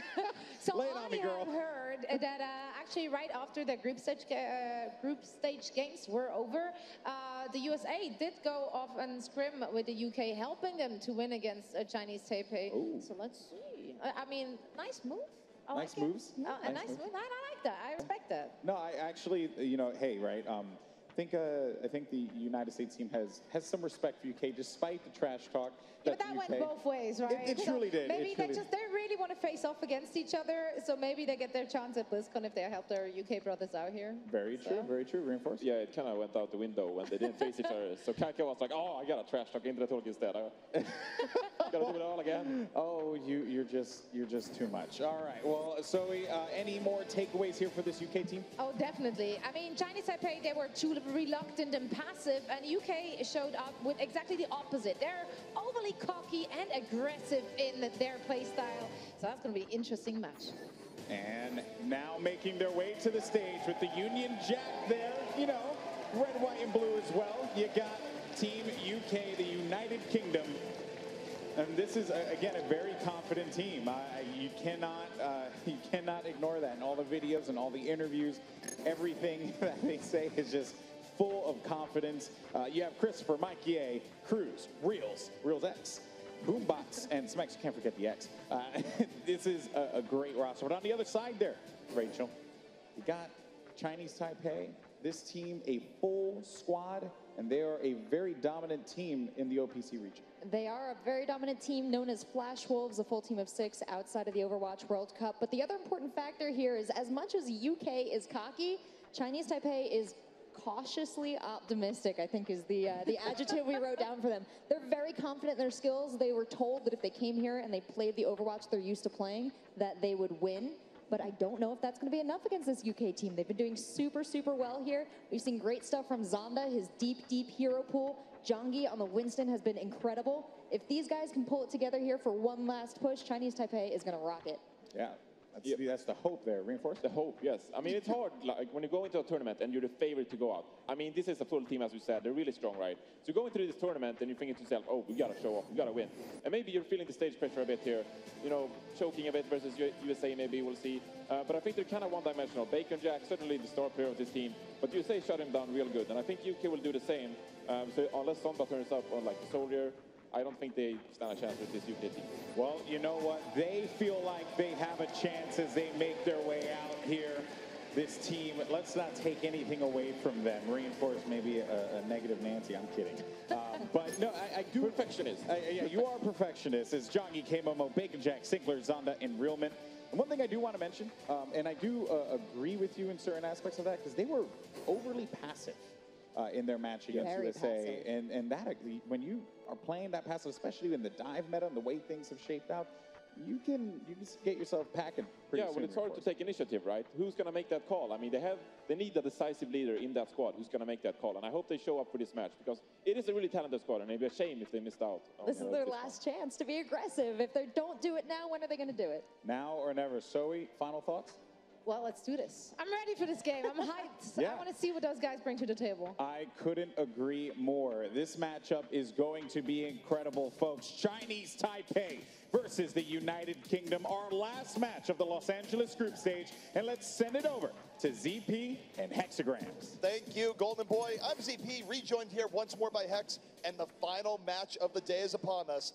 Both of these teams, Hex, fighting to get the BlizzCon layer this year. United Kingdom versus Chinese Taipei. United Kingdom wants to get to BlizzCon and take out the USA. That is their dream, but I'm fine with our cousins from across the Atlantic trying to get there, but some formidable opponents in front of them in Chinese Taipei. This one, a difficult one to call. I'm all for the aggression. I think that's a very possible strategy, but what we saw earlier in Taipei versus USA, it was about disengagements, the micro battle, rather, to watch here. Bacon Jack versus Boombox, all-stars on their team, and they're going to be going at it. What we know here is that both these teams are chock full of mechanical skill. And we also know that the United Kingdom, as mentioned on the desk, has yet to really be tested so far in this tournament. What better team to bring a challenge to them than Chinese Taipei? A favorite of many coming into this tournament now, fighting for their lives in the final match of the day. I think a great deal of this matchup is going to be about the momentum. The United Kingdom is undefeated. They're full of confidence, and if they can come out strong, that confidence is going to go through the roof. Taipei did lose matches earlier for the first time against the USA, so maybe a little bit shaken, but if they can regain form, their momentum's in their favor. This first map is going to be absolutely crucial. There's no doubt about it, and you take a look at Chinese Taipei right now. They will be opening up here with the Sombra-fueled defense. What does that mean for the United Kingdom? It means that their best chance of getting through point A is a swift attack that gets it on the first try. If the United Kingdom is gummed up, if they're not able to get that momentum early on, they could find themselves in an inescapable cycle of getting EMP. Going to be interesting to see where Zonda wants to set up and where the rest of the team's going to play around. Are they going to try to play around the mega pack on the bottom or the small pack in the bottom of the cafe? If they all group up in the cafe, we've seen that a Dragon Blade can get in there and a lot of splash damage and really crush a team. But you're right, this first fight is really important for the United Kingdom. And of course, we're taking a look at Boombox right now, one of the deadliest supports in the game. Often able to put the United Kingdom over the top with a well-placed orb of destruction. So far, well protected, but Chinese Taipei protecting themselves here in the cafe, daring the United Kingdom dive into them. Well, they've just given up the high ground here. You got Boombox and the Soldier 76 up there. The damage is going to rain down for free, and the orb's going to keep people alive. They're already putting pressure on the point. At some point, you must leave the safety of the cafe and contest. They do just that, but Cruz in the backline able to take down Sinclair. That's half the healing gone. Cruz coming in from the back, getting Sinclair out of the fight. It's a good opening from UK, but Boombox unable to survive.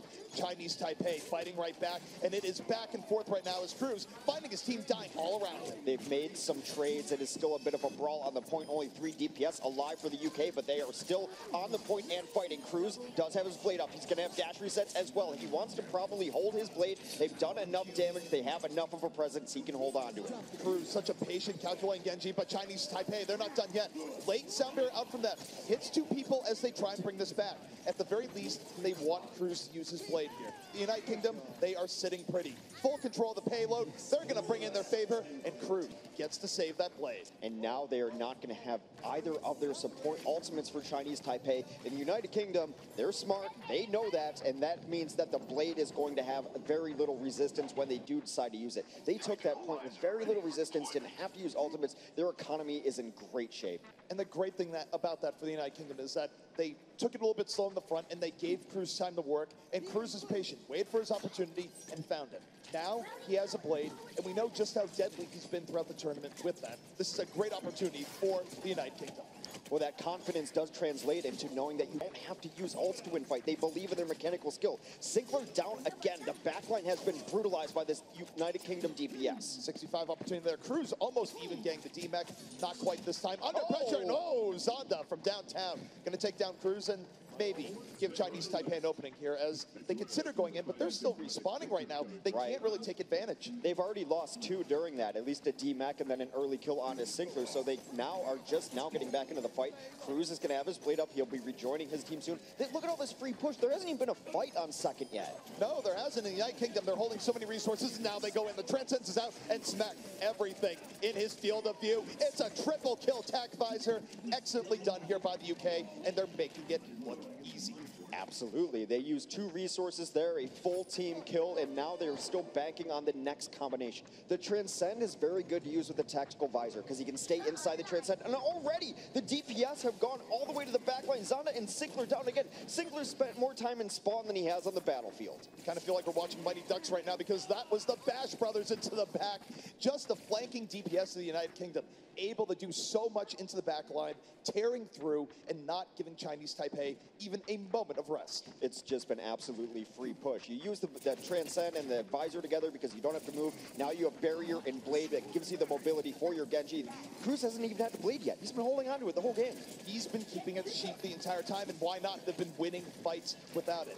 Now, though, this might be the time to strike. The United Kingdom, they're going to break it down. There's the barrier. Where's the blade? Cruz slicing through Realman, and finally the blade is out, looking for the Soldier. Gets Zonda. Will there be more? The Transcendent says no, but Cruz saying yes. A big moment now for the United Kingdom. The support ultimates for Chinese Taipei have done very little. He busts out the Transcend after 2 are already down. Now they're already spawn camping. No one out here to contest this cart. They use the barrier. They have to convert it into eliminations. Unchecked momentum right now from the United Kingdom. They do use reels, or lose reels, but I'm not sure it's going to be enough for Chinese Taipei. They can't do enough here as the United Kingdom swarming over the point.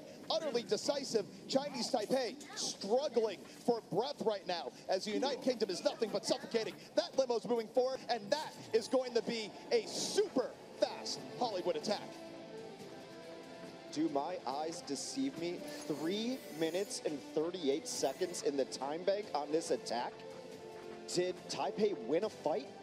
Did Taipei have double-digit eliminations? The answer's no. I know that you're as in awe as I am. That's an insane offense. Chinese Taipei did not look like themselves, but maybe that's because the United Kingdom was so well coordinated going into that fight. Hollywood looked like a dream for them, but their dream was Chinese Taipei's nightmare. Just very little value out of the ultimates. They felt uncoordinated. They felt in chaos there. However, let's remember that Chinese Taipei have done a good job of making adjustments to the other team. So now they know the style. The UK has not played variations of the style. They've been running mostly the same composition as well. So there is a possibility that Chinese Taipei can make the proper adjustments, but they got to do something. That was a non-existent defense. Well, in the immortal words of Doha back on day one, Chinese Taipei, when they brought things back against Brazil, it was a moment of download complete, which is to say that they did get wrecked a little bit against Brazil in the beginning, but they adjusted to Brazil's play style, and they were able to bring things back after a similar opening on Kings Row that did not go very well for them. So if there's any team that can adapt and recover from this sort of situation, it is Chinese Taipei. Okay, fine. I'll accept it for the moment, but United Kingdom is a bit of a stronger team than Brazil. So you can know their tactics. The United Kingdom, these are veteran players with great mechanical skill. They all played together at certain points in time. This is an amalgamation of several different UK teams, and I think it's a tough ask. But we'll see what the offense has going for Chinese Taipei. I think it's almost impossible to beat the time that the UK just set, but if they complete, we'll be going to another half. They can make it competitive depending on how they go through here. But the pressure is on. They really can't be stopped at any point if they want to keep it in the same ballpark of what the United Kingdom just said. And now we see Chinese Taipei setting up to the left here, Hex, going through the alleyway and moving their way around. An interesting rotation out of the United Kingdom as they know exactly where they are. They're sending a couple of the DPS back behind the point to see if they can get a little bit of a flank. And now they're all just kind of spread out, taking different cover, trying to do damage. The Leaf will, and that's actually the Winston rejoining his team up top to catch this dive that comes in from Chinese Taipei. It's really patient from Chinese Taipei, but John Geek not able to get out of the damage there just yet, despite the healing on him. But it's Bacon Jack now working his way in and around the cafe. Maybe he's doing really well, maybe he just wants lattes, but in any case, it's a big factor right now for Chinese Taipei. The problem is that United Kingdom is still very much holding strong, and Chinese Taipei, even with pickoffs from Bacon Jack, is not able to do it as Boombox lowers the boom right in the Bacon Jack's face. Boombox is unfair. That's all I have to say to describe him. He is an unfair Zenyatta player. He's DPS. He does the chase, and Jonagy goes down late in that as well. This is uncharacteristic for Chinese Taipei because, in my opinion, their strengths have lied with their tanks. K-Momo self-destructs have been crushing it the entire tournament. Jonagy is usually able to get in and then get out. That was not the case in that last engagement. J-Momo was really on defensive duty there. He wasn't able to build up much in the way of damage towards the self-destruct. He's only at 37%, so that is a testament to how much under pressure he has been here so far. 2 minutes, 22 seconds left here for Chinese Taipei on their initial attack, and the United Kingdom. Now they have so many tools here, Hex, including a Transcendent Strike. Well, they're just hiding in here. Chinese Taipei was close to getting at least 33%, but unable to actually cap it off, so now starting all over. 6 ultimates ready for the United Kingdom. They can do whatever they like. United Kingdom is so ready for this next team fight. As long as no one dies early on, this should be their fight to lose here early on. Mikey, though, under pressure, that's big. Chinese Taipei might be able to thread through a needle of darkness and despair if they can get one more. 6 on 5 right now for Chinese Taipei. But Christopher is the evener. 5 on 5. This is very close. Hammer and Anvil came out, but it is Cruz with the blade trying to bring this back for his team. They did lose Specs. Bacon Jack goes down on the other side of to who else but Boombox. The barrier out for this team as well. Going to be difficult to find eliminations for the next few moments for Chinese Taipei. And still, they have not gotten to 33%, and it seems like they're pulling back a little bit. Well, the United Kingdom, they had to use all their ultimates there, and the pressure is still on. So this has been about as effective from Chinese Taipei as you could expect. And yet, the United Kingdom still standing. But Bacon Jack, that's how you open things up. Throws the bomb into the cafe, picks up 2, and suddenly, Chinese Taipei might be able to make a way through. Nearly across the board, when we interviewed teams, they said the Tracer they were most afraid of is Bacon Jack. And if you've seen the Tracers who are at this tournament, that is a huge compliment because every one of these Tracers is great. Bacon Jack with the double kill there on the recap. 6 plus 1. He was so low, too. They almost got him down. Well, Christopher was trying to get out of it, and Reels, because it was stuck on him, really just hugged Christopher at the worst of times. I understand if you love your buddy, but not when you have a bomb on you. I think that goes without saying. Well, Chinese Taipei going to try to come in now, but this aggressive UK defense trying to force them to fight right here. This is actually a newer place of people fight on Hollywood, not giving up any free ground. And it's very different than the Chinese Taipei defense, who gave up a ton of free push in this area. And Chinese Taipei right now is doing really well on the poking game. They forced out the Transcendence with the United Kingdom because they weren't going to be able to stand in the fight. Now the Transcendence is done, and Chinese Taipei has a really big opportunity here. If they get even just one kill, that will lead to a good snowball for them that could lead them through most of second. They have to make up for lost time. Here's the barrier, and now Chinese Taipei moving right in.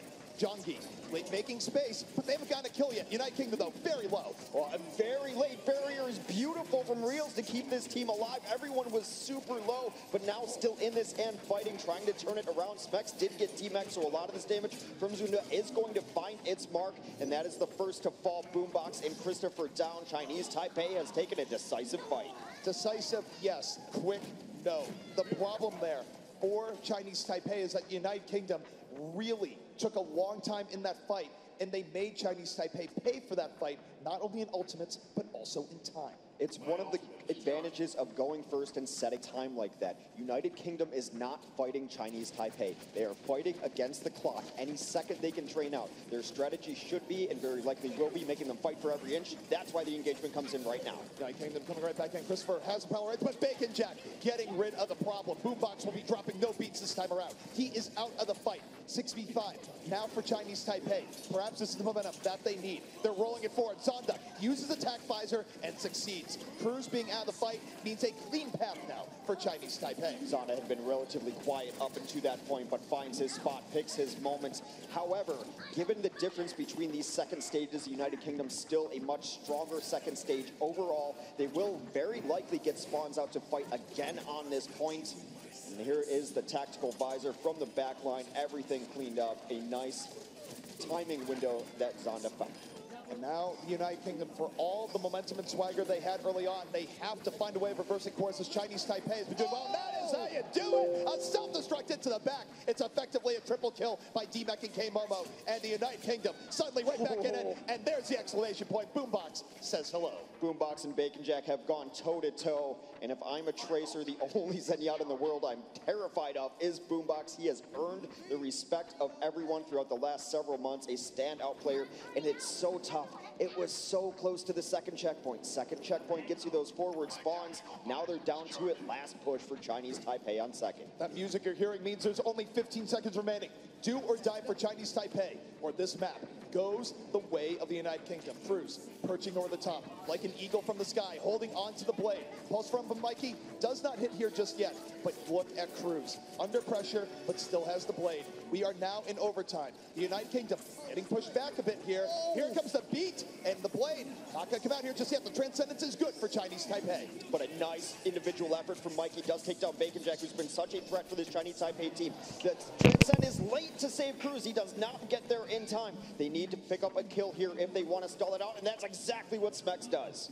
Sinclair out of the fight early. United Kingdom fighting here at the end. Zonda, though, bringing it right back. It is a brawl here on the point, and as it goes into the building, United Kingdom is going in, but they're not coming out. Chinese Taipei making their way through here. It's slow. It's a slog, but they're not done here just yet. But all the heals are down for Chinese Taipei, and the respawn should be able to get here for the UK. There is still an outside chance that they can actually stall this out. Here comes the Primal Rage. However, they're not picking up the kills they need. It is only stall at this point, but we're in overtime here. They will get an extension on time if they can actually get to this checkpoint. It seems like they're doing everything they need to get there. Gritty stuff right now from Chinese Taipei, but they are going to push the payload to its next point. The problem for the United Kingdom is that they fell into Chinese Taipei's Roach Motel. You go in, but you don't come out. I think that's Hotel California, too. Boombox able to take down Bacon Jack close to the end there. They only get a 90-second extension. So at the very best, They are going to be finishing with less than a minute, 3:38 on the clock for the UK. Already set a blazingly fast time, but the UK wants to send a statement. They don't want to even let them finish this map. No, they don't, and why would you? Letting Chinese Taipei back into a game can be a crucial mistake, and oh my goodness, Christopher under fire right now. K-Momo, shot after shot, going to take him out across the wall, and Chinese Taipei looking scary. They only have under a minute left, and they need at least one more second left on the clock, Hex, or they won't get another attack. Well, Chinese Taipei is banking ultimates right now, too. They have 6 out of 6 ultimate abilities ready. They can use as many combos as they like. The United Kingdom needs to stall out at least one more fight. Both support ultimates for the United Kingdom about to come online. This is scary for the United Kingdom. They just need to delay for 25 seconds and victory would almost assuredly be theirs. You can't let Chinese Taipei back in it if you're them, but Chinese Taipei, 20 seconds left. They're fighting the clock. They're fighting United Kingdom, but they are loaded for bear. United Kingdom coming out the Transcendence. This might be the stall they need here, Hex. I don't know if Chinese Taipei can take down the United Kingdom in time. I don't think there's going to be any time on the clock, especially now with that sound barrier. No kills coming in for Chinese Taipei on their own barrier. Yes, they get a kill onto Cruz. Now they just have to finish the map or it is over. Overtime in effect. This is still so good for the United Kingdom because even if Chinese Taipei is able to bring it over the finish line, the United Kingdom will have an immense advantage. Still, though, we see Chinese Taipei fighting. They want to go for that chance of a tie. Oh, no. But Cruz is having none of it. Gets on the realment, and United Kingdom swarming onto this payload and throwing Chinese Taipei back. A double kill, only 3 alive. They try to get to the card, and the boosted Diva not quick enough to get there. United Kingdom strike first and take Hollywood. So the desk was talking to us beforehand and said, United Kingdom, you haven't been tested. We don't know what you're capable of. Well, Hex, they are certainly capable of taking down Chinese Taipei on Hollywood with disciplined play that has looked every bit as good as what we've seen from them on days 1 and 2. The closest analogy I can make is they were prepared in how to beat Belgium in their group. Belgium, obviously, with a very strong tracer that a lot of their strategies rely on. They weren't worried about it. They said if we can take out the tracer and protect Boombox, we'll be fine. There are also times where they will let Boombox die if they think it's advantageous and go in. They know that that is the strategy that they're going to work with, and Smex, this clutch self-destruct. That self-destruct there was a huge turning point in the game. And the reason was that was when Chinese Taipei was really getting momentum. The United Kingdom had not won a fight in several minutes at that point, and it was Smex who just threads the Diva mech into the sky and gets some crucial kills to buy the United Kingdom the time they needed to win that map. There were some nice moments from Bacon Jack. I think on first especially, he was the one who really cracked it open for them, and then Zonda was able to get something going with his tactical visor towards the end. I do need to see a little more consistent play out of the tanks. That's what I'm used to seeing from the Chinese Taipei team. I thought both of their tanks were one of the reasons they were so dominant early in the tournament. But United Kingdom has done a great job of punishing them, and that is largely because of Boombox and their calling.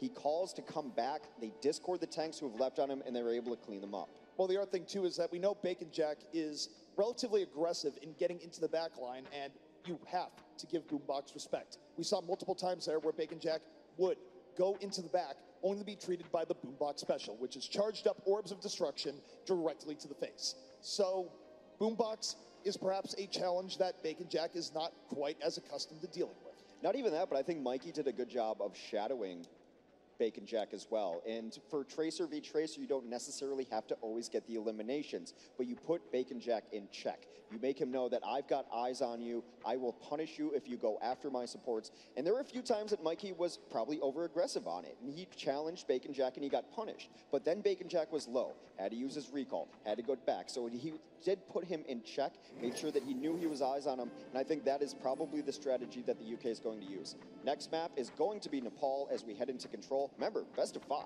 UK already has 1 map. Right, this is not a 4-map set as you saw throughout most of the group stage. This is a more standard 3 out of 5, which means that if the United Kingdom is able to come away with 2 rounds here, they would be 1 map away from going to BlizzCon. Meanwhile, for Chinese Taipei, if a turnaround is to be had, it does need to begin here. You don't want to put yourself in reverse sweep territory. Although, if that is the case, I do give them a little bit of an edge when it comes to Assault. I think it's been one of their best map modes so far. Of course, it was the map that they were able to take against the United States earlier. But you would like to go into your best map even rather than down 2, of course. Well, let's play with that narrative a little bit. If Chinese Taipei is able to take Nepal, think about the momentum they would have going into Assault, where suddenly you have now reversed the tables and the United Kingdom now feels pressured to win 2 maps in a row if they do in fact lose Assault after this map. So this map right now will really set the tone for the rest of the series. And Control is a map where your DPS can absolutely take over, especially Tracers. Tracer on Control maps are where it's at, so the battle between Bacon Jack and Boombox, Bacon Jack and Mikey, that's what to watch. But Cruz has also dominated on this map mode as well. Cruz has been nothing but stellar this entire tournament. He is a threat Chinese Taipei has to deal with. But speaking of threats, Bacon Jack right now, opening things up, away from his team, being a distraction, but now he's going to rejoin his team. Wasn't quite getting as much done as he wants, but very much under pressure here as the United Kingdom trying to turn the tables. The UK in a dominant position on the point, and it's going to be up to Chinese Taipei to take it. Wow, a very quick and uncontested capture. United Kingdom already putting progress on this point. Chinese Taipei was caught off guard. Period. They did not think the United Kingdom was going to play the point that effectively, and now, even if they take this first fight, they are going to be in the hole already. So, good game sense coming out from the United Kingdom to start out this round of Nepal. Look at Cruz, already at 92% on his blade. He can bust it out at any moment. Reels and Boombox already have their support ultimates up. The only one on the other side isn't. That is a blade coming out, takes down Zona, but Cruz falls immediately after. Chinese Taipei, very good target selection there. Cruz had the Discord Orb on him, and the focus fire was there. Now, Chinese Taipei does have a chance. They're starting to throw this more in their favor. The DPS of the United Kingdom are pressured out or out of the fight entirely. And the United Kingdom, they throw a sound barrier into this. They want to stall this out as long as possible, but they might have just thrown some good money after bad because Chinese Taipei is now dominating this fight. They do trade a sound barrier for about 10%. I think I would rather have the sound barrier by a small margin, as Chinese Taipei does not have to use any of their ultimates, one, because they didn't have them, but now the ults come online as they capture first Control. Going to be difficult for the UK to bring this back, perhaps an overextension of abilities. The United Kingdom is definitely in a hole now. Not in progress, but in ultimate economy. Chinese Taipei, if they are intelligent with how they play this year, they could take not only the next fight, but likely the fight after it as well. The United Kingdom will have to sort of fight through this to reverse where the ultimate economy game is and get this back in their favor. So Chinese Taipei in a great position right now. At the very least, Chinese Taipei can use the tank ultimates to be able to stall out the point. But Sinkler and Realman go down to start this out. That is an unexpected result from a self-destruct, and Smex is at it again. When you can't dodge a Diva Mech coming in over the top, it's very difficult to use your ultimates effectively. A big strike in from the United Kingdom, and this is potentially map winning. This sort of turnaround does not happen all that often, but it's happening now. Christopher and Mikey, with authority, retaking this point. And K-Momo tried to use his ultimate there. Both of the tank ultimates that are supposed to be there to stall out the point and keep your team alive and in it so that you can get reinforcements used. Yonggi did not get his primal raid to get his team back into it. United Kingdom now pulling ahead in progress. And now it's more even in ultimate economy as well. They have better positioning. They have Cruz with the blade. He's just going to hang back here for the moment, but can't dive in at any point. He probably wants to wait for the Transcendence. Self-destruct. Coming in from Chinese Taipei. Doesn't connect, and Cruz gets the back. Doesn't get the Diva, but is pressuring here and drawing some attention.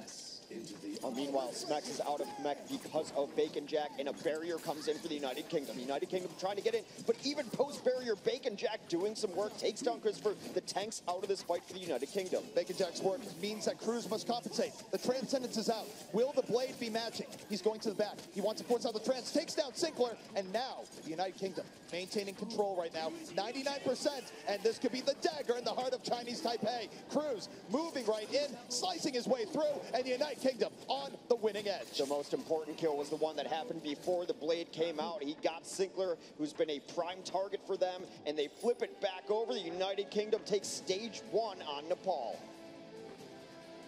This is going from bad to worse for Chinese Taipei, where they had a moment there where they could have seized control of that round. And then what happens? Smex breaking their dreams once more with a very well-placed self-destruct. He has been the difference maker right now for the United Kingdom, where anytime they're in a grim situation and they need help, it's the Diva self-destruct coming over to really help them. we were just talking about the great advantage they were in. They had all the ultimates. They had just pulled the fight back, had everything to work with. And out of nowhere, that mech crushes their dreams. That can't happen. They had support ults they could have thrown into that. Perhaps they thought they were out of the sight lines. They were not, and that was absolutely the turning point. Smex, who's probably the least talked about person on this team, has crushed it for the UK so far. Smex has been absolutely phenomenal, and he picked a great day to step it up. Now, both teams fighting here in the very beginning of the village. Chinese Taipei, they hold back, they're counter-engaged, a little bit more successful. The United Kingdom getting punished for diving that deeply in, and now Zonda, plenty of room to work with as Chinese Taipei uses the opening to their advantage, and what a Helix rocket for Chinese Taipei. This should give them this first point. Well, that's vintage Chinese Taipei, where the tanks are holding back and they find their window to really get in there and get good work. Oh my God, Mikey turns it around completely with a triple pulse bomb, and he's not done. That should not have happened. That should never happen, but Mikey making the impossible possible, a special delivery, undoing all of Zonda's hard work. Amazing stuff from the United Kingdom, and they are the ones who get first control. What can Mikey do for you? He can win you a fight all by himself, just sticks it right there. A little too close together, a little too grouped up. The tragic thing is, they're good when they're grouped up because their tanks can protect everyone, but that can happen to you. That is so big for United Kingdom. Instead of Chinese Taipei having positioning, having a better opening and progress, now they are in the hole once more. Boombox coming in off the flank, throwing in the orbs of destruction. Can transcend here, but does not even need to do it here just yet. Sinkler goes down very early in this fight. Boombox still alive, and it's such an important hero to keep alive. The visor does come out, reels down. It is pretty even in this fight. Boombox forced to transcend as he gets Primal Rage upon, but very even. Cruz able to take him almost zoned down as well. United Kingdom will hold easily. Right now, if I had to sum up Chinese Taipei in the final fight where things were broken open, disaster. 55% now in favor of the United Kingdom. It is incredible for them. And Hex, they only need about 2 more fights to open up with a dominant 2-0 opening over Chinese Taipei. It has just been unfathomable what has been happening. Chinese Taipei has had advantage after advantage, and it has been clutch play after clutch play. I would watch out for Mikey and Cruz. They have their things ready to go. Cruz dashes through, both supports down. This fight is over. You know what? Hanzo likes his geometry, but Genji likes simple math. Addition by subtraction. Dashing his way through it, taking down 3. Absolutely solid stuff from Cruz. And now, at 90%, Chinese Taipei down to their final life here in Nepal. Can they go for the turnabout? They're going to have to push into a meat grinder here, quite literally. They barrier first, which is not going to be great because it's going to be a barrier from Reels right after. They layer their support ults on top of each other. That's a mistake. They're under pressure right now, Hex. They're looking for a dream and a miracle. Cruz, knowing that the support ultimates are down, slices right through John Gee and is looking for more. Moves right onto the point. 5 on 5 right now, but the UK looking good. Christopher, if he can stay alive, might be able to win this right now for the United Kingdom as Mikey works the back. Christopher, though, is down. Bacon Jack is up. Chinese Taipei fighting against the odds. It's been very back and forth, and Boombox did go down. And when Boombox goes down for the United Kingdom, the team generally falls around him. Zonda with a beautiful visor, able to clean up. However, that is the first glimmer of hope for Chinese Taipei. 99% for the United Kingdom. They have Transcend about to come online for Boombox. They need to win one more fight to take this map. There is a tall ladder that Chinese Taipei is climbing right now. They just took the first step. They need to take quite a few more, but they have given themselves hope. The first part in getting through here is dealing with this transcendence by Boombox. As the United Kingdom, they get to point Chinese Taipei. Maybe they did not touch it in time. What are you guys doing? The United Kingdom able to hold on here. They have put Chinese Taipei in an absolutely terrible position. Well, just absolute chaos in the communication. It has to be. Maybe chaos is a ladder, but this is all but over for the United Kingdom. They take down 2 right away. The self-destruct over the top from Smex zones them out. I cannot believe they gave that up for free. You can't give that up for free. That is how you lose games. But the United Kingdom, more than willing to accept the gift from Chinese Taipei right now. Rolling in and around the point. Overtime in progress. Do or die right now for Chinese Taipei, and it's going to be the United Kingdom taking the round and taking the map. Their first mistake was layering supports over each other. They opened with a Sounder and transcended almost immediately after. That's just a simple mistake, but that one I can forgive. giving up the point for free, not even contesting it, not stepping a foot on it at 99%, unexcusable. Inexcusable. I can't even talk. That's how bad that I cannot believe what I just saw. Well, if Chinese Taipei wants to bring this back, in a game that does have a proud history of reverse sweeps, they are going to have to play better than what we just saw there because the United Kingdom is looking strong. To break down that game we just saw, we're throwing it to the desk. The United Kingdom currently up 2-0 here in our last match of the Los Angeles group stage. Winner goes on to BlizzCon in Chinese Taipei. Unfortunately for them, they just could not get to that point. They could not make it happen, which is very shocking.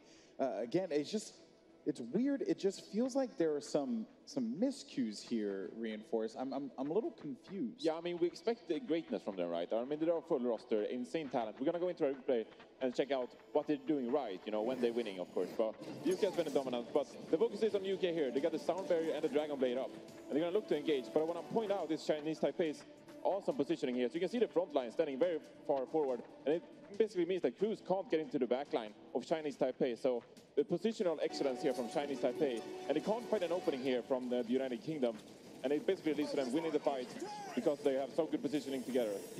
Yeah, and then to top it off, they were able to use that transcendence to be able to keep them alive in that fight.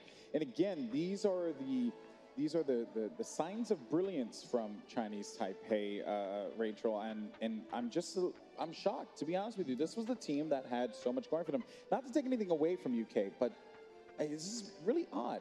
Yeah, well, this is like another situation where the elements are there, but they're kind of not all coming together. You know, so we were talking about Zonda and Bacon Jack doing so much work for the team. Every push that has been successful has been off their backs, but it seems like the rest of the team can't follow up. They're getting shut down in their back line by UK, and it's really rough for them. Yeah, well, and Zoe, I'm going to get your thoughts in a second here, so I got you, girl, because we are going to toss it over to Malik, who's down on the floor right now. Once again, Malik, what's going on? The crowd is still hyped, and we're on the last match. These guys are still hyped. Man, this Chinese Taipei versus UK match, I gotta admit, I was expecting it to be a little bit more closely contested, so hopefully Chinese Taipei could turn it around in the second half. But you know, I wanted to take a second to recognize some of the less played heroes of Overwatch, because that's what I love about Overwatch, the diversity of heroes. Hey, you know what? I might actually get some help with this. Come over here, Fish Sticks. You guys know Fish Sticks, right? Fish Sticks, I gotta ask you, man. Who do you play in Overwatch? I play almost everything, man. I gotta get in there, but I do play a lot of Genji. A lot of Genji? All right. What do I look like I play? If you had, because I'm a weirdo. When I look around, I don't really see people. I just think in my head, like, what do they play? Like, if I had to guess, I would have probably guessed you were a 76 player. What do you think I play with? Probably May. I don't know. May? Okay. All right. Well, let's give it up for some of the less played heroes. Any Symmetra fans in here? Symmetra? That's a Symmetra. Okay. What about Orisa? Yeah, let's give it. What about Hanzo? Oh, come on! All right. Well, you know what? I think I'm going to go ahead and give out some more swag since this crowd has been so great. Thank you very much, Fish Sticks, for joining us. And on that note, we're going to go ahead and send it back to the desk. Take it away, Golden Boy. Huge shout out to Fish Sticks from Twitch, a good friend of mine there, and for you, actually all of us here. Yeah, that's our brother. That was the appropriate response for Hanzo. What? Congratulations to everyone in the crowd. I don't agree. What? Brilliant work. Hanzo is awesome. No. Get her out of Put it that way. I love good Hanzos. Yeah, okay. That's just it. Like, if you're really good at a hero, play that hero. Why not? If you're mediocre, then please don't. No, I'm with Zoe. If you want to play it. Make it work. No, if you want to, make it work. You're not getting any fans. I stand by my perspective here. That's okay. Zoe? You're allowed to be wrong. I do. Zoe, I want to get your thoughts here on the United Kingdom. This team is just playing some lights out Overwatch right now. Yeah, and you know what's the most scary part of it? That's that they are able to put on pressure without even using their ults. Yeah. And there have been so many engagements where their ult economy was just so good, they didn't have to use anything. They are winning off of their mechanical skills. They're so aggressive going in there, and they're not really contested on that. And that's something Chinese Taipei really has to worry about. Yes, they're really struggling with this. And I keep talking about flexing, right? I wanted to swap off this, but Chinese Taipei, they're such a disciplined team, so I can't really expect any swaps to come up here. I mean, they just gotta step it up and play better if they want to keep running this solely Tracer comp. Yeah, I totally agree with that. There's so many questions here, and I'm sure, you know, people will dissect this, you know, time and time again, especially given, again, just how good this Chinese Taipei team is. But one thing I do want to say real quick, you know, is just a shout out to our friends over at T-Mobile one more time. Big thank you to them for supporting the 2017 Overwatch World Cup here. It has been an incredible journey thus far, and we thank you so much for being with us. But now it's time to see how this all unfolds. Will the United Kingdom get the 3-0 sweep, or can Chinese Taipei find it in themselves to bring it back? Let's send it over to Hexagram and ZP. Thank you, Golden Boy and Hex. We are down to the wire now, where the United Kingdom is on match point. If they can take one more map, they will be going to BlizzCon. Halftime could not have come at a better time for Chinese Taipei. It's very clear that there have been some mental frustrations and mistakes made for them, but this is also good for them because I think this is their best map mode. This is a team that's played together for nearly a year. Their coordination should be spot on, and if they can just calm themselves, win this map, this should be their home map, get back on track, there's still a possibility that Chinese Taipei could come out of this. It's very good for them that Assault is the map type that we're on right now for map number 3, because if there would be a pivot point where Chinese Taipei gets it together, gets their mojo back, it would be on Assault, where they have looked very good all tournament long. It was the map type that they were able to take away from Team USA earlier in the day. Perhaps they can do the same to the United Kingdom now. Looking to do the reverse sweep, but the desk is absolutely right. It's been the mechanical play just of individuals on this United Kingdom team. You look at every single one of them, and perhaps some of the even lesser known players. Smack stepping up. Mikey's been a revelation all tournament, and he's been able to stay step by step with some of the best tracers on the planet. United Kingdom one map away. Chinese Taipei trying to avoid the sweep and move on to BlizzCon. Chinese Taipei, what we're looking at right now in their offense is something that they've been running all tournament long, where they run a little bit more of an aggressive setup with the Reaper. What they like to do is get onto the point and power through. And Mikey, you should look into some oxygen there, because that just looks dangerous. Yeah. Tracer doesn't abide by the rules of time or space, even when she's in space, and probably not even biology. Doesn't need oxygen. Well, that's just wrong. Science, please save us. Science has gone too far. In any case, Chinese Taipei now rolling forward, but the United Kingdom giving them no room to maneuver, immediately diving in, and yet Chinese Taipei, they get through the first obstacle, and they're doing it in a Reaper composition, which could be bad news bears for the United Kingdom in just a moment, as we see Chinese Taipei move onto the point. This is good entrance and really good discipline by Chinese Taipei. They've not done poke damage. Boombox has been unable to get his EMP even halfway charged up, as Chinese Taipei takes a very aggressive stance on them. However, Sinclair falls first in the fight. He falls first, but Bacon Jack is still very much alive. And we know how good Reaper is on cleanup right now. Chinese Taipei is playing this really, really well. And this is the shot in the arm they needed here, Hex, where, oh! Boombox! How did you know that Bacon Jack would be there? You didn't. The smart thing there was the discipline to not try to put out any damage on their way in. That denies the Sombra healing, that denies the EMP. They had no chance to win that first point, and now they're set up. They're going to push in. There will be an EMP here. How will Chinese Taipei respond to it? Chinese Taipei, they're probably one of the better teams at dealing with EMPs. They do try and bait it out a bit, but Boombox, one of the better Sombras in the tournament, period. So outwitting him, especially when Cruz is waiting in the wings with Dragon Blade, easier said than done. But for now, Chinese Taipei holding on the left, trying to bait some things out of the United Kingdom. But the United Kingdom, they're bringing the fight to them. Absolutely. The visor does come out from Zonda. Cruz is the first to fall in that. They have traded back and forth. Now hacked is Zonda as it goes off, and Mikey on the cleanup. Defense is holding strong as Boombox comes in, takes down Bacon Jack and the others. Chinese Taipei push back.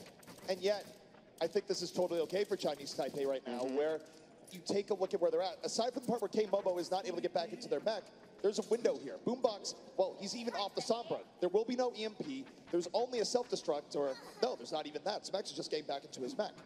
However, with K-Momo getting staggered, there is some breathing room now for the United Kingdom.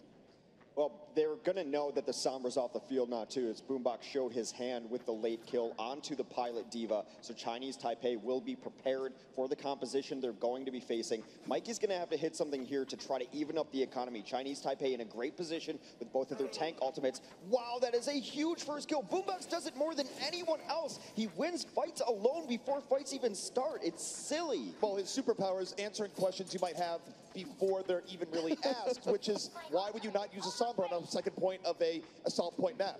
Well, your Boombox, you just kill people instead. It is just bonkers. It makes no sense. He does it so often on his professional team and now on his national team as well. That slows down the push so much, but Chinese Taipei still in a good position. They have the ultimate advantage. Chinese Taipei right now working their way to the back. Bacon Jack in prime position. Real Mint, though, already taken down. Smex worked his way to the back line. Chinese Taipei, they have to work this in a 5-on-6, and they've gotten very little here so far. Christopher is down, but they need much more to decisively take this point. It's going to be interesting if they want to stay in here. They just lost Sinclair. They could have stayed in there and waited for Realman to come back with his sound barrier, perhaps used some of the ultimates to buy some time. They do use Primal Rage, but they use it pretty late. It's kind of an indecisive push here. Are they staying? Are they going? It's hard to tell. It's very hard to tell, but the problem for Chinese Taipei, the one thing we can tell is that so far, this hasn't been very good for them. They've just been trading out in an ineffective way, and they're not going to be able to get presence on the point. No ticks right now on the board. The United Kingdom is sitting pretty. They punish Realmint again, and Realmint has had the sound barrier. I think what they tried to do there was let Zhangji get his Primal Rage and stall out. Jump up to the rafters, jump down, and then wait, keep everyone alive, and get the sound barrier. However, during that attempted plan, Sinclair died, and that should have been the time to get out. Again, though, they still have some ultimates to work with. Zonda with the tactical visor from the high ground could be huge. Watch to see if Smex is able to shut him down. Smex is actually creeping over there looking for it, so they're going to rotate left side. Again, we've seen Chinese Taipei go left side, both on point A, now on point B, and this is where they like being patient. But this is also where the United Kingdom really took the initiative and brought the fight to them last time, and now you see Christopher and Smex rotating together. Chinese Taipei is on a timer here. I don't think they can stay there for much longer. Well, Cruz knows exactly where they are, and he's just waiting for his moment to get in there, able to get out with his life. He's got his own blade, but wants to use it reactionarily. On defense, they have all the reaction ults they want. Mikey gets in. Real Mint down again before barrier can come off. Real Mint has been targeted by the UK and exploited, and now here comes Cruz, working off of Mikey's handiwork. Diving to the back, nice reflections into Winston, but the hero there is certainly Mikey, who got in on the flank and threw Chinese Taipei back to their spot. They did use a couple ultimates on the defensive side, but kept the ones that they really need. You want it. They've done such a good job of keeping their combo pieces together. The barrier and the blade, the transcend and the visors, and using the tank ultimates to buy time to get reinforcements on this team. It's been their strategy. Boombox wins a fight again, and guess who goes down first? It's Realmint. He has been targeted down so hard. Real Mint has been the favorite connection of Boombox right now with his Orb of Destruction, and Real Mint really just has to stay behind his team, because anytime he dies early in these fights, it sucks the wind out of the Chinese Taipei offense. And frankly, Hex, time is something they do not really have right now. It's almost even a point where you would just sound barrier now just to be able to use it. He could have had a second one by now. They keep targeting him down. Chinese Taipei, though, is banking ults. They're about to have 6. Their best fight is about to come up right now. Chinese Taipei, if they're going to have a window, it is now. Cruz under pressure. They're trying to take him out. They don't want to deal with the blade, but the barrier keeps him alive. Cruz working his way in and around, trying to find his opportunity. Jongi in his face, but he's able to back down. Boombox, though, out of the fight. Nice picks by Chinese Taipei.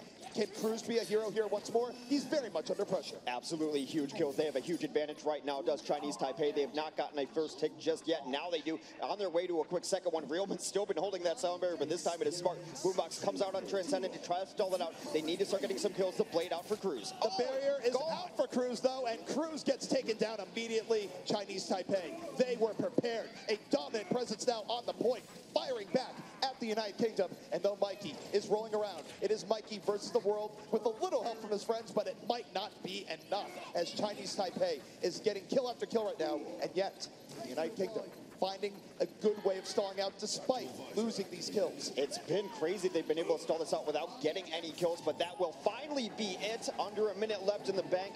A very patient and measured push from Chinese Taipei, but they wanted that push to happen about 3 pushes earlier. Nice opening kills for the defense. very much so. But one thing I think is worth noting here is that there's 4 seconds there that the United Kingdom bought themselves that were critically important. Because now, with only 57 seconds remaining for Chinese Taipei, if the United Kingdom is able to finish it out, even in overtime, they would still get an extra minute to fight back. So that victory condition for Chinese Taipei will not be available to them. However, they were still able to finish out the round. The early kills onto Realments bought them so much time. And I know we've been talking about Boombox, but that's the reason why. We've seen him do it in contenders. Now we've seen him do it in World Cup against the best teams in the world. The man makes it unfair. He turns 6v6s into 6v5s better than anyone else, and he's doing it from Zenyatta. Part of the story of the Overwatch World Cup, of course, are the national teams and the pride that you have. The other story, though, are the rising stars of Overwatch, the players that will define the game going into the future. And Boombox is certainly on that list, an absolutely dynamic support player that has incredible plays. It's been amazing to watch. United Kingdom needs to finish the map if they want to have a shot at going 3-0. Chinese Taipei, victory condition, do not let the UK close out Horizon Lunar Colony. All depends now on the United Kingdom offense. If they are able to get through here, if they can give themselves more time, they will be putting Chinese Taipei on the brink. However, if Chinese Taipei is able to defend successfully, they will potentially start flirting with the idea of a reverse sweep and maybe pulling the series back and finding a way to BlizzCon. Well, we've got a little bit of a unique pick on the side of Chinese Taipei. It's gonna be Mei at Zonda. Going to play that instead of his Soldier 76. We'll see what kind of space control Mei can pull off. Of course, a lot of great abilities to dominate his small space, and that's where a lot of the fighting on this map occurs. Boombox right now, of course, in the back line. Not much pressure, looking for early kills. Cruz moving in with Christopher. Of course, they have very good coordination, but this time, Smex goes down early, and that hurts UK a bit. And though Christopher trades out, he ends up falling. Well, they've already taken progress, too. While this fight was going on, they've actually backcapped a little bit of the point. They're nearly 66%, which won't revert. They already are going to have 33% at the very least. And Boombox continues his domination. Bacon Jack and Janji find out his name quickly. And look at how quick they're going to take this because of the sneak towards the back. That is actually insane from the United Kingdom, and just an unforced error that Chinese Taipei can't make it. Look at the stagger. Look at what's going on here. They're going to give themselves a 6v5 hex. This is absolutely bonkers right now. Cruz has his blade ready. It is one of the only ultimate abilities on the field, especially with Momo out of the fight. They come up over top. They're trying to get all of this damage. If they can get this Winston down, but Bacon Jack equalizes things, taking out the problem that is Boombox. Incredibly crucial kill for Bacon Jack that could have just prevented an absolute blitz coming in from the United Kingdom. Now the United Kingdom, all right, they got to back out. They have plenty of time to work with, but that could have been something special if Bacon Jack didn't shut it down right there. But yet again, the United Kingdom has found a sneaky 33% for absolutely free. The objective focus has been lacking for Chinese Taipei, and they seem like small things, but now they only have to capture 2/3 of the point rather than all of it.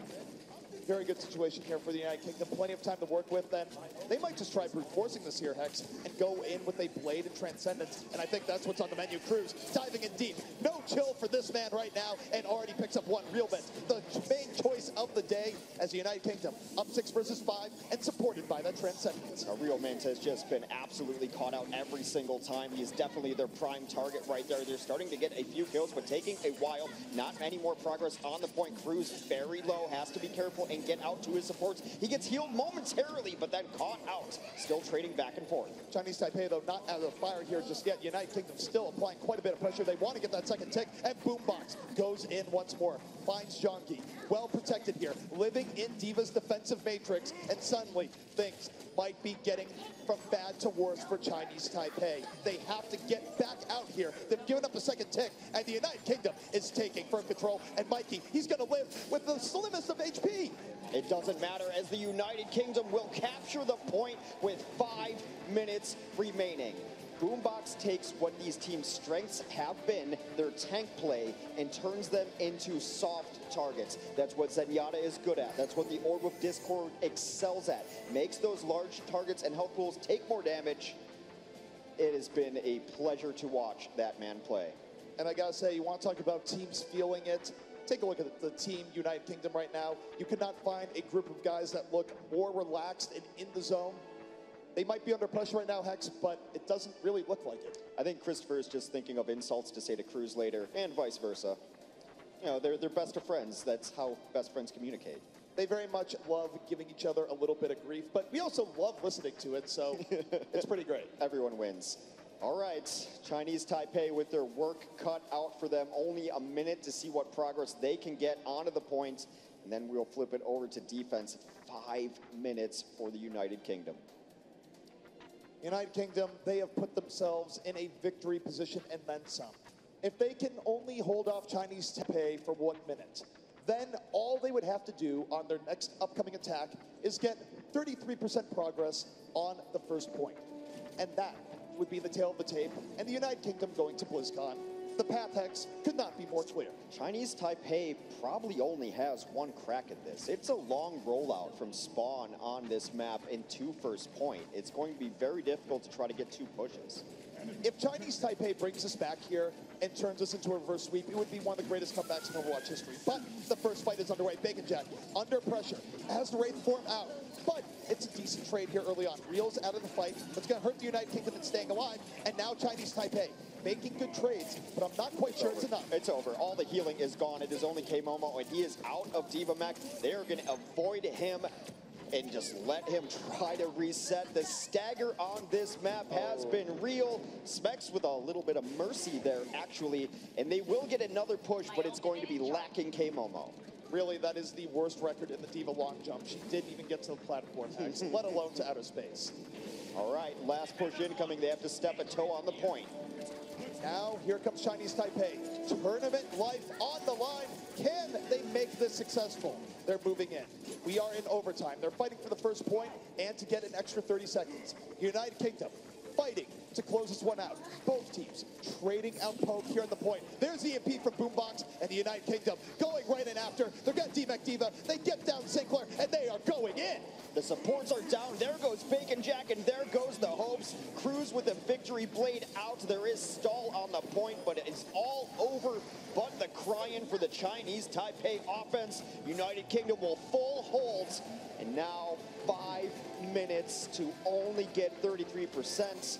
If Chinese Taipei turns this into a draw, it will be the best defense I've ever seen in Overwatch. Like I said, if Chinese Taipei is able to bring this back, you will be watching Overwatch history, because this would be easily one of the top 5 comebacks we've ever seen.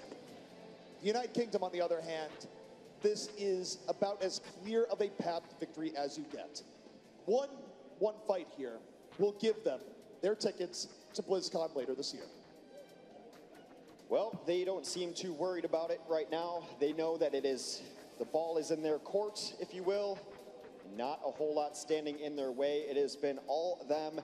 They've been able to take out the strengths of this Chinese Taipei team, which a lot of people think is their DPS, and they've been great. But when Chinese Taipei have been winning fight, it's been the initiations from their tanks. Boombox has dealt with that, and they've also gotten to the back line time and again. How many times have we seen a fight open with either Realmint or Sinclair dying? Very often, and in particular, Realmint, like I said, he's been the favorite target of the United Kingdom. They have been hunting him down mercilessly to phenomenal effect for the United Kingdom winning fights. And now, if they just get one more kill on him early on, that might be all they need to win this series. United Kingdom trying to punch their ticket to BlizzCon. Chinese Taipei trying to mount an epic defense for the record books. See how it goes. No surprises on either side. These teams are running as standard can be. Chinese Taipei, name of the game now, perfection. No one can lose. No fight can go against them. They must be perfect for 5 minutes. The United Kingdom, they know this. They're taking their time. They're working on it, and now they're going up the right side and pushing Chinese Taipei back. Slow and steady push up the right side as the tanks create some initial space. Now already on the point. Chinese Taipei has no choice but to fight on the point. Discorded is the Winston. All the tanks have been discorded every single time. They're already getting there. They're nearing their 33% already, ZP. Chinese Taipei, they have to get back on the point. They can't let United Kingdom get on this for free, and Chinese Taipei, they're fighting back, but they're trading out. This is on the edge. They must be on the point at all times. Bacon Jack taking matters into his own hands, and Chinese Taipei, they might be able to breathe for now, But for how long, Hex? That was very close coming up from the United Kingdom. It was very close. 25th hour, they were able to step on the point, and they lost both their tanks very early in that engagement. If it weren't for a huge play from Zonda, who's now already got his tactical visor, by the way, thanks to that huge play, they would have lost that right then and there. Now, resetting again for both teams. Remember, they had 5 minutes. They burned a minute off the clock, means they have to do that 4 more times. That's basically a bonus minute compared to how much time you usually have to take first. And remember, they only need 33%. The United Kingdom, time on their side. They're going to leisurely go up the right here once more, Hex, and they have a sound barrier in reserve. They're banking ults, and they have won fights without ultimates, but when you start giving this team ultimates as well, it gets very, very dangerous. Now already taking the slow push onto the point, taking pressure on the point. Again, Chinese Taipei has to fight where they're fighting right now. They need to fight on the point, and they need to start burning these ultimates. They don't want to lose anyone early on. Transcendence out here early from Boombox. The United Kingdom taking the initiative, but countered by Sinclair. A Transcendence from Chinese Taipei. Now the United Kingdom, they break it down. Chinese Taipei, though, they drop the beat in turn. Support ultimates being layered one after the other, and Chinese Taipei, they're going to lose John Gant. Here comes Cruz. The blade is out. Victory could be at reach here for the United Kingdom. They just need a little bit more. Cruz going to be demecking D.Va. It's very close right now on the point. Will it be enough as Chinese Taipei is still fighting? They're still fighting, and they've been on the point the entire time, so no progress has even come by. But now, there goes their Zenyatta. There goes their Tracer, and the reinforcements still now coming in for the United Kingdom. A little bit of progress on the point, but very little. D.Va, D-Max, it is all UK in the kill feed. K-Momo out of the fight right now. Chinese Taipei, last moment attempts coming back in. The pressure from the United Kingdom, unrelenting. They are so close right now. 3 members on the point. Mikey opens it up, and the United Kingdom, you are going to BlizzCon. Every single member of this team has contributed in enormous ways. The story could have been Boombox, the story could have been Mikey. Today it was Smex. Everyone on this team deserves where they're going. They had fun all throughout the tournament. Fun when it counts, hard work when it counts. They deserve it. You couldn't expect more from this bunch of guys. They told us in the beginning that we think we're underestimated, but we think we're better than every other team that we're going to go against, and they proved it.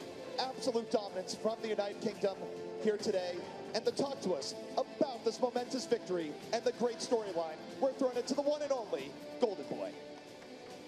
Thank you so much, ZP. Congratulations to the United Kingdom as the Union Jack and the Stars and Stripes will be represented at BlizzCon 2017. You could not, ask for a more deserving team given how they've performed here. Reinforce, this was a momentous performance. I mean, insane from this team. They've looked flawless throughout the tournament, really. I mean, everyone has stepped up on their role. And these guys, they're 4 free agents on this team, right? Yeah. And they're stepping up this big. I mean, this is unheard of. A great team. Yeah, it's like, someone pick them up. You know? Yeah, I mean, pick them up. Yeah. They were right. They were right with their initial statement. This team can win contenders. Hey. Absolutely. Oh. Like, I wonder. It's kind of edgy. that's what but they it's said. true. It's That's what they said. And honestly, looking at how incredible, impeccable they played here, I believe that. Well, you know what? They're putting an advertisement out. Chinese Taipei, they're the Flash Wolves. The roster is set. Maybe that's what happened. Are you saying that Flash Wolves are going to be UK? Ooh. All right, Reinforce, what you got for me, buddy? Not a lot, actually. I just think that this game has just been amazing throughout. So, I mean, we got some highlights in store, but